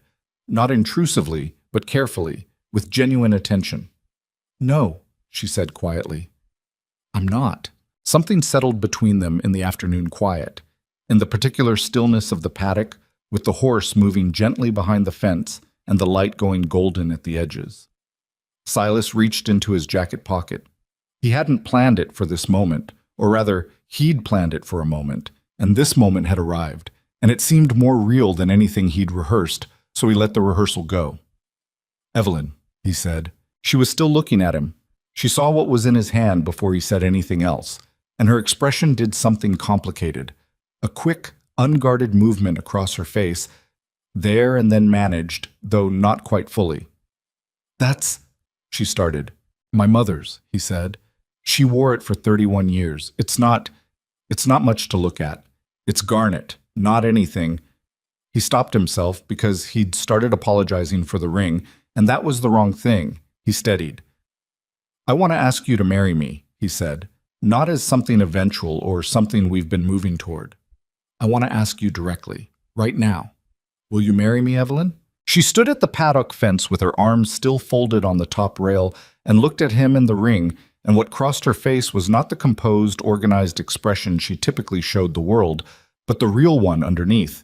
The one that was, in this moment, doing several things simultaneously and not entirely managing all of them. Her eyes went wet. She didn't cry. Evelyn was not a woman who cried easily, and she didn't cry now. But her eyes went wet and her jaw moved slightly, and she looked at the ring in his hand with the expression of someone receiving something they'd been waiting for and now weren't entirely sure what to do with. "That ring," she said, "was your mother's." "Yes." "She wore it for 31 years. "She did." "And you've had it for 4 years and you're giving it to me." "I'm asking," he said. "There's a difference." Something shifted in her expression. "Silas Mercer," she said, "if you've carried that ring out here every Saturday for more than a month and not said anything—" "2 weeks," he said. "3, maybe." She looked at him. 3 weeks, he confirmed. She shook her head slowly, with the expression that contained both exasperation and something that was definitively not exasperation. She unfolded her arms from the fence rail. She stood up straight and turned to face him fully, the way she did when she was about to say something she meant completely. "Yes," she said, simply, just that. He looked at her. "Yes," she said again, steadier. "I'll marry you." He put the ring on her finger, which required a slight adjustment because it was made for a smaller hand than his mother's had been, and it went on a bit stiffly, and he said, "I can have it sized," and she said, "Leave it for now," and looked at it on her finger with an expression he couldn't quite describe and didn't try to. They stood at the paddock fence in the October afternoon, and the mare looked at them with her gentle, disinterested attention, and neither of them said anything for a moment because there wasn't anything that needed saying right then, and both of them understood that. He told Ben that evening, stopping by the Colby house on his way home. Ben's 2 boys were asleep, and Nora was at the table with some sewing, and Ben answered the door with the expression of a man who could read information in a person's face. He read it now. "Well," Ben said. "She said yes," Silas said. Ben looked at him for another moment, and then he did something he very rarely did, which was pull Silas into a brief, somewhat clumsy embrace. The kind men managed when they were feeling something real and didn't quite know what to do with it physically. Silas received it with the slight stiffness of someone equally unused to the gesture, and then they both stepped back and Ben cleared his throat. "Come in," he said. "I'll get the whiskey." Nora looked up from her sewing and read the situation immediately. "Evelyn?" she said. "Evelyn," Silas confirmed. Nora set down the sewing and stood and crossed the room and hugged him properly, which was less awkward than Ben's version because Nora had no self-consciousness about it. "It's about time," she said into his shoulder. "It is so far past time." "I know," he said. 3 years, she said. "I know. And then 3 more weeks with the ring in your pocket." "Ben told you that." "Ben tells me everything eventually." She stepped back and looked at him with the warm, direct assessment of a woman who had known him long enough to dispense with the social version of caring. "You look different," she said. "I'm the same," he said. "No," she said. "You look like something's been set down." He thought about that for a moment. He thought it was probably accurate. Ben poured 3 small glasses of whiskey, and they sat at the kitchen table, which was the table where most important things in the Colby household happened. And they talked for an hour about the logistics of it, what needed to be arranged, how long a courtship convention required before a wedding could be planned without raising eyebrows. Silas had not thought about most of these things yet, being still in the immediate reality of it, and Ben and Nora handled the practical considerations with the organized enthusiasm of people who enjoyed that kind of planning. "She'll want to keep the property," Nora said. "She'll want it in her name. You should be clear that it isn't going to become something you absorb." "It's her land," Silas said. "It was never going to be otherwise." Nora nodded, satisfied. "Good. Then tell her that explicitly. Don't leave it assumed." "Nora," Ben said mildly. "I'm just saying what she'll need to hear," Nora said. "Evelyn doesn't leave things to assumption. She'll want it said clearly." "She'll say it herself first," Silas said. "You know how she is." "I know how she is," Nora agreed. "That's how I know it needs to be said."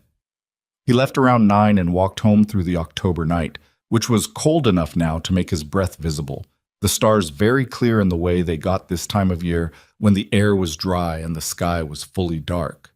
Main Street was quiet. The saloon had its light going, a low murmur of voices from inside. The stable was dark, the horses settled. He stood outside the stable door for a moment and looked at the street, the buildings, the sky above the ridge. He understood, been afraid for a long time.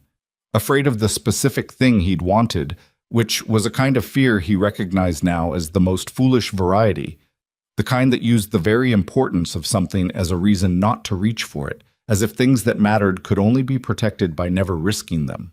He'd risked it. It hadn't cost him what he'd feared. It had cost him 3 years of not having it, which was its own kind of loss, but not an unrecoverable one. He went inside, checked the horses, made sure the water was full. He did this the same way he did it every night, with the same hands, in the same order. But the stable felt different tonight, though nothing in it had changed.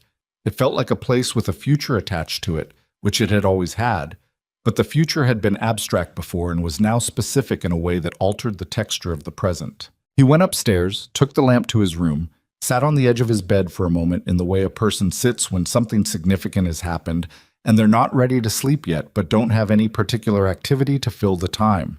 He thought about Evelyn looking at the ring on her finger at the paddock fence, the unguarded expression, the one she'd almost managed to put away before it was fully visible, but not quite.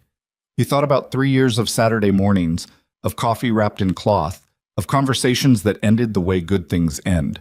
Not trailing off, but resting, in the assurance of continuation. He thought about his mother's ring on Evelyn's finger, worn smooth on the inside from decades of another hand, beginning now to belong to this one. He put the lamp out. Outside, the October wind moved through the valley, and the cottonwoods gave up a few more leaves, and the town of Blackridge Crossing settled into its ordinary dark, the kind that covered extraordinary things without knowing it, the way dark always does, indifferent and complete and temporary. The wedding was in November, 3 weeks before the first serious snow. It was not a large affair, which suited both of them. The church on the north end of Main Street, the bell working for once without sticking, the pews filled with the people who actually knew them rather than the people who simply knew of them. Ruth Caffey sat in the front row with the particular expression of someone who had earned the right to feel satisfied. Ben and Nora Colby were there with both boys, the younger one asleep against Nora's shoulder before the ceremony was half finished. Margaret Holt came and cried, which she did at weddings on principle and without apology. Even Ed Crane from the barbershop showed up, which Silas noted with private amusement, given the man's earlier editorial opinions on the subject. Evelyn wore a dress she and Ruth had made together through October, not white. White was impractical, and she was a practical woman, but a deep blue-green that Ruth had found the fabric for in a catalog from a Denver supplier, the color of creek water in late afternoon. She wore her hair up, simply, with no decoration she hadn't already owned. She carried nothing. She walked to the front of the church on her own, which she'd insisted on, because she was not property being transferred and she had no intention of performing as if she were. Silas was already there when she came down the aisle.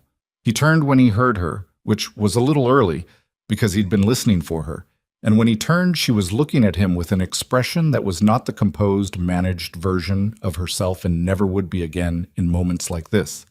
It was the real one, slightly undone around the edges, the one that had been visible for a fraction of a second at the paddock fence in October, and was visible now for a longer, more deliberate moment. He thought she was the most real person he'd ever seen in his life. The ceremony was brief. The minister spoke. They spoke. The ring moved from his jacket pocket to its permanent position on her finger, sized now properly by the jeweler in Laramie who'd looked at the garnet setting with professional interest and said it was good old work. Whoever had made it had known what they were doing. When it was over, Ruth Caffey exhaled with a sound that was not quite a word, but contained the meaning of one. The reception was at the Harper Place, Mercer Place now, though nobody quite knew what to call it yet, and the sign situation was a conversation for later. And it had the warm, slightly chaotic quality of a gathering organized by people who were good at specific things and had divided those things sensibly. Nora Colby had managed the food, which was considerable. Ben had procured 2 barrels of decent cider from a supplier in Cheyenne. Ruth had decorated the front room with whatever the November land could provide, which was less than June would have offered, but more than people expected. The afternoon went long. People ate and talked, and the 2 Colby boys ran through the house with the specific energy of small children at adult events. And Evelyn sat at her own table in her own house and received her neighbors and was, For the first time in longer than she could precisely measure, simply happy. Not the defended version of happiness she'd practiced for 3 years, the careful kind that didn't commit too far forward, but the actual thing, which was messier and more fragile and more worth having. Silas, across the room, was talking to Ben with the relieved ease of a man who had spent the day in a degree of social exposure that was somewhat above his comfortable limit, and was very glad to be talking to someone he didn't have to perform for. He caught Evelyn's eye at one point. She was in the middle of a conversation with Margaret Holt about the vegetable operation, something practical, her natural ground, and she gave him a look that said, without words, "How are you holding up?" And he gave her one back that said, "Ask me in an hour." And she almost smiled and turned back to Margaret. Ruth watched this exchange from near the window and said nothing to anyone about it, which was the right call. But she held on to it with the private satisfaction of a woman who had seen what she'd needed to see. Callum Peters did not come to the wedding. He hadn't been invited, but his absence was noted by the people who knew about the fence line dispute, which was most of the town.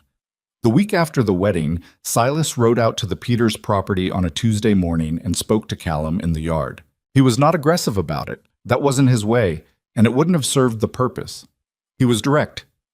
The survey was clear, the fence was where it belonged, and the person on the other side of it was now his wife and not someone who would be managing the situation alone.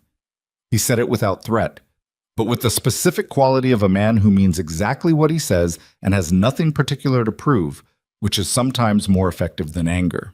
Callum Peters looked at him for a long moment with the expression of a man recalibrating. "I didn't have a quarrel with you," Callum said. "You had one with my wife," Silas said, "which is the same thing." Another long look.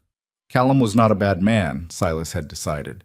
He was an opportunistic one, which was different, and opportunistic men generally understood when an opportunity had closed. "The fence is fine where it is," Callum said, finally. "Good," Silas said. "Glad we understand each other." He rode back without incident. When he told Evelyn that evening, she listened with her arms folded and her head slightly tilted, the way she held herself when she was managing a response. "You didn't have to do that," she said. "I know. I was handling it." "I know that too," he said. "You were handling it fine. He paused, trying to be accurate. "I wanted him to know that you have people. Not because you can't manage on your own, because you do have people, and that's true. And I thought it was worth him knowing." She looked at him for a moment. The folded arms loosened slightly. "That's different from doing it for me," she said. "Yes," he said. "It is." She was quiet for another moment. Then she said, "All right," which was her version of thank you when the thing being thanked was complicated, and he understood that. And they went in to supper.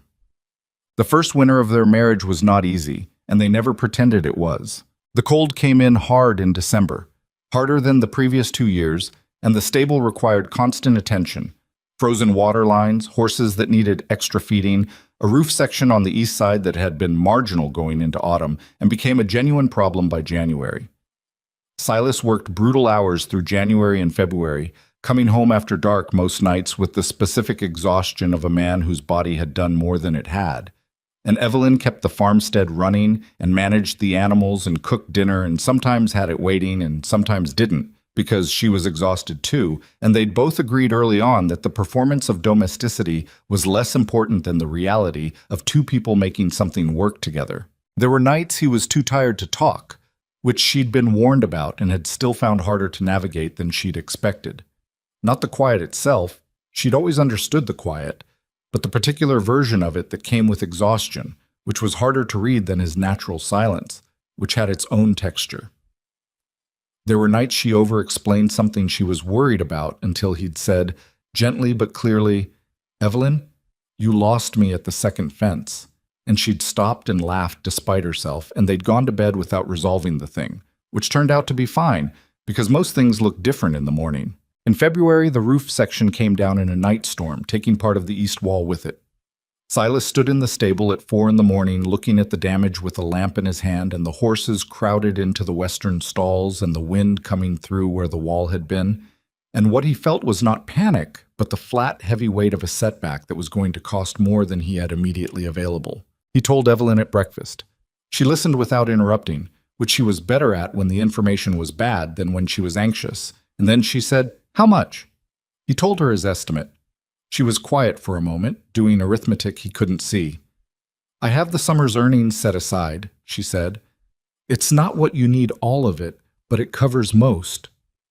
"That's your money," he said. "That's the farm's money." "We're married," she said. "That doesn't mean—" "Silas."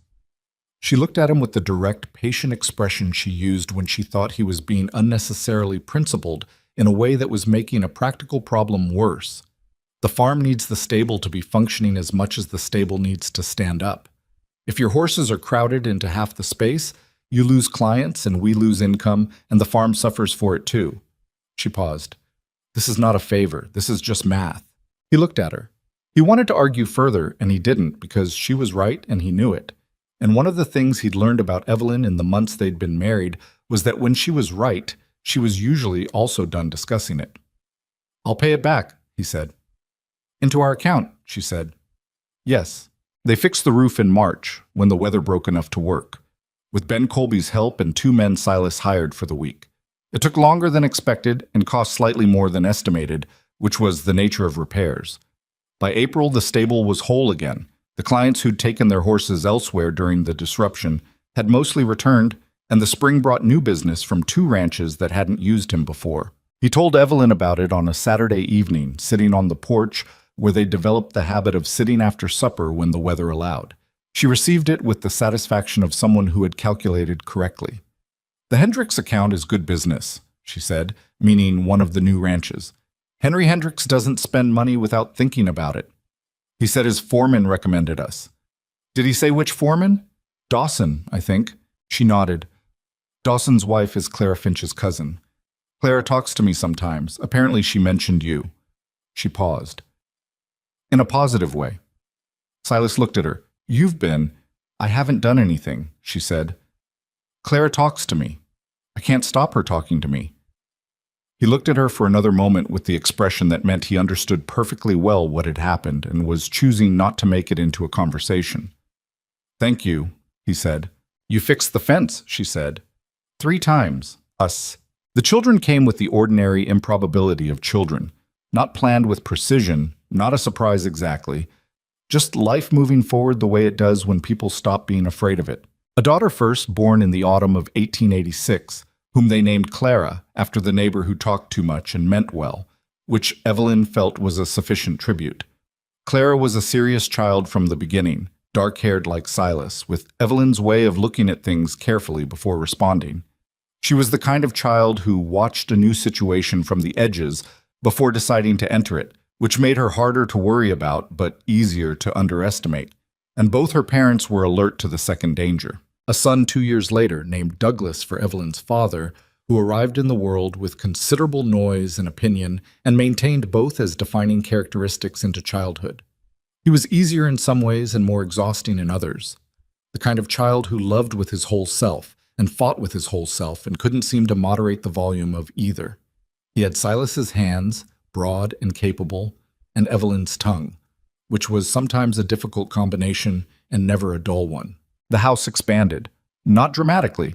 They added a room in 1887, a practical operation that Silas designed and Ben helped build, intended for whatever arrived and useful in the meantime for storage.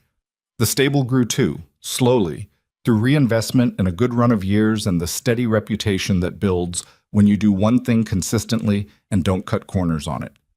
The farm adapted as Evelyn found what it did best, which turned out to be not the vegetable operation she'd started with, but a combination of it and a small dairy operation she'd begun almost by accident when a neighbor needed to offload 2 good milk cows, and she'd taken them provisionally and then discovered there was reliable demand in town she hadn't anticipated. None of it was fast. None of it was simple. There were years that were harder than others, a drought in 1889 that made the summer brutal for everyone in the valley, a winter in 1891 that came early and mean and cost them 2 of the farm's animals and 1 of the stable's long-term horses. There were disagreements that lasted longer than a night, real ones, about money and about how much help to hire and about whether to expand the stable into a second location in the next town, which Silas eventually decided against and Evelyn thought was the wrong call, but accepted because it was his business, and she understood the difference between her opinion and her authority. She told Ruth about the disagreement on one of Ruth's visits, with the frank specificity that characterized how Evelyn discussed her marriage to the one person she discussed it with. "He's not wrong," Evelyn said. "Expanding into an unknown market with capital we'd have to borrow is genuinely risky. I know that."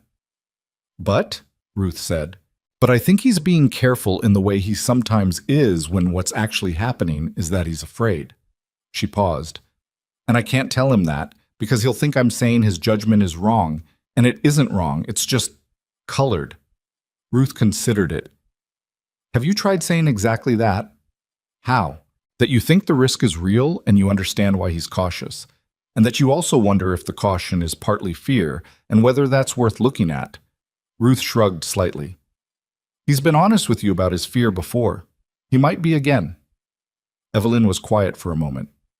"He said, Evelyn, you lost me at the second fence last week," she said, instead of responding to what Ruth had suggested. "About something completely different." Ruth raised an eyebrow. "Did you lose him?" "Yes," Evelyn admitted. "I'd been talking for about 15 minutes about the dairy accounts, and I'd stopped talking about the accounts and started talking about a conversation I'd had with Agnes Whitfield that led to something else. And Yes, he was right." "Did you appreciate him saying it?" A pause. "I appreciated it more than I appreciated needing it said." Ruth smiled at her with the specific warmth of a woman who had known her for nearly 30 years and found her, despite everything, consistently surprising. The autumn of 1893 was when Clara, at 7 years old, asked her mother the question. She asked it in the kitchen, while Evelyn was at the stove and Douglas was outside with his father doing something involving a great deal of noise and at least one thing falling over. Clara was at the table with a piece of paper, drawing something she'd been working on for an hour, with the focused intensity she brought to projects that mattered to her. "Mama," she said, without looking up from the paper. Evelyn said. "How did you know to marry Papa?" Evelyn kept her hands on what she was doing. She did not, as she might once have done, produce the quick, organized answer she had ready for difficult questions. She let the question sit for a moment, the way it deserved. "I didn't at first," she said. "I knew I wanted to. But knowing you want something and knowing it's the right thing aren't always the same." Clara looked up from her drawing. "How did you find out it was right?" Evelyn looked at her daughter. The serious dark eyes, the familiar set of her face when she was genuinely trying to understand something. "I stopped being afraid of it," she said. "I'd been afraid for a long time.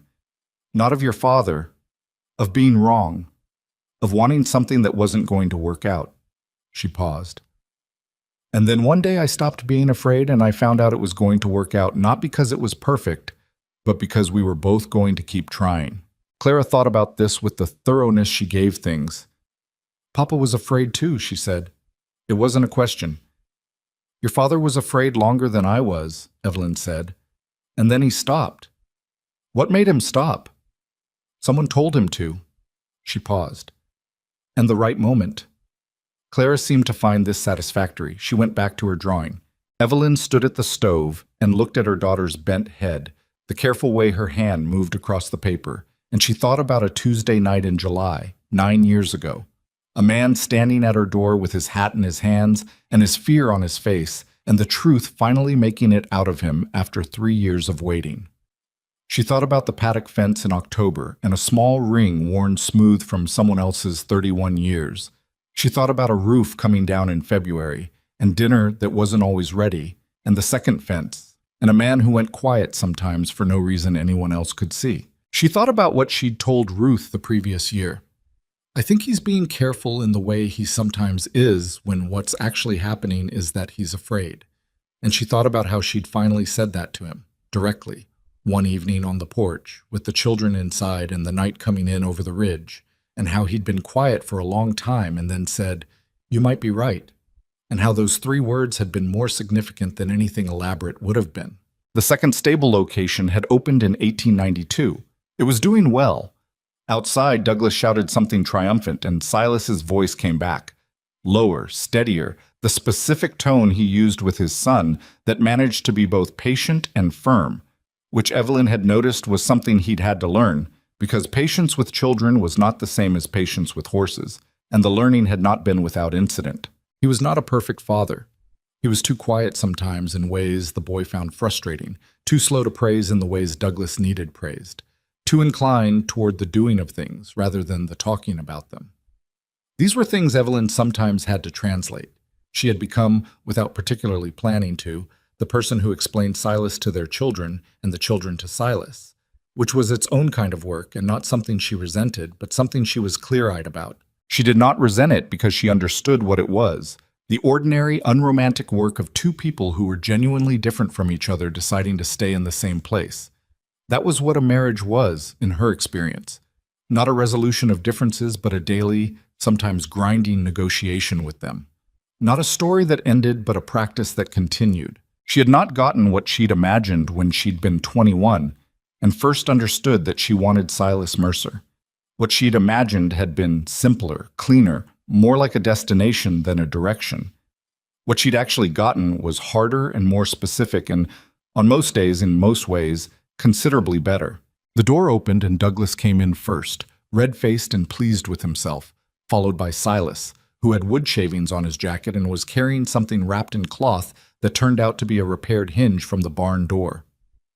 "Fixed it," Douglas announced, with the enthusiasm of a child who has contributed to a task and is unclear on the proportion of his contribution.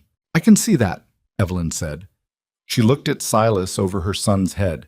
He looked back at her with the slight expression that said, "He helped for about 8 minutes and then supervised for an hour." She turned back to the stove. "Dinner's almost ready," she said. "Both of you wash your hands. Clara, set the table." Clara set down her drawing without complaint. Douglas went to the basin. Silas put the hinge on the shelf by the door, where it would stay until he found the right moment to install it, which, knowing him, was probably Sunday, and shrugged off his jacket and washed his hands after his son. The kitchen filled with the sounds and smells of an ordinary evening, which was all it was, and which was everything. Later, after the children were in bed and the house had gone quiet, they sat on the porch in the manner they'd made into a habit, in the chairs that had their chairs now from years of use, with the darkness settled full over the valley and the stars doing what stars did over Wyoming in autumn, which was everything they could, with no competition from anything below. Evelyn had her hands folded in her lap. The garnet ring caught the faint light, the way it sometimes did. Silas was quiet beside her, the natural kind, the kind she'd learned to read. "You were right about the second location," she said, not as a point scored, just as a thing true enough to finally say directly. He turned to look at her slightly. "You were right," she said again, "about the risk being real. I pushed, and I don't think I was wrong to push, but you were right about the risk." He looked at the dark valley for a moment. "It worked out," he said. "It worked out because you planned it carefully," she said, "not because I was right." He was quiet for another moment. Then, "You were right that I was afraid." "I know." "I don't always know when I am," he said. "It doesn't feel like fear from the inside. It feels like caution." "I know that too," she said. He looked at her. She looked at him. In the darkness, with the stars above the ridge and the valley below them, and the house behind them full of the breathing quiet of two sleeping children. "Are you happy?" he asked. He didn't ask it often. When he did, he meant it as a real question, not a ritual one. She thought about it, the way she thought about things that deserved actual thought rather than automatic response. "Most of the time," she said, "the real kind of happy, not the easy kind." He nodded. He looked back at the valley. "Me too," he said. The night settled around them. The wind moved through the cottonwoods along the creek, which had gone bare now, the last of the October leaves finished. A coyote called somewhere on the far ridge, a single note, and went quiet. They sat there for a while longer without talking, because they'd both long since learned that the quiet between them was not absence but presence. The particular presence of two people who had stopped needing to fill every space, who trusted the silence the way you only trust things you've tested. Eventually, Evelyn said she was going in. Silas said he'd be in shortly. She put her hand on his shoulder for a moment, briefly, as she passed. Not a gesture that announced itself, just a contact, simple and specific, and went inside. He sat alone for another 10 minutes. He was not a man who thought in grand terms about his life, who stood back and assessed it against some larger measure. He didn't do that. What he did was notice, in the particular and the immediate, the hinge on the shelf, the horse that had been off its feed and was better now, the sound of his son's voice when he was pleased with himself, the way his daughter drew things with the total attention of someone who believed the drawing mattered, the way a hand rested on his shoulder for a moment, in passing, in the dark. He'd been afraid for a long time of something that turned out to be available to him. He understood that now with the plain, unadorned clarity of years. He didn't dwell on the fear or congratulate himself for overcoming it. What he thought, on the rare occasions he thought about it directly, was simply, I nearly didn't. And then, because he was the kind of man he was, he went inside.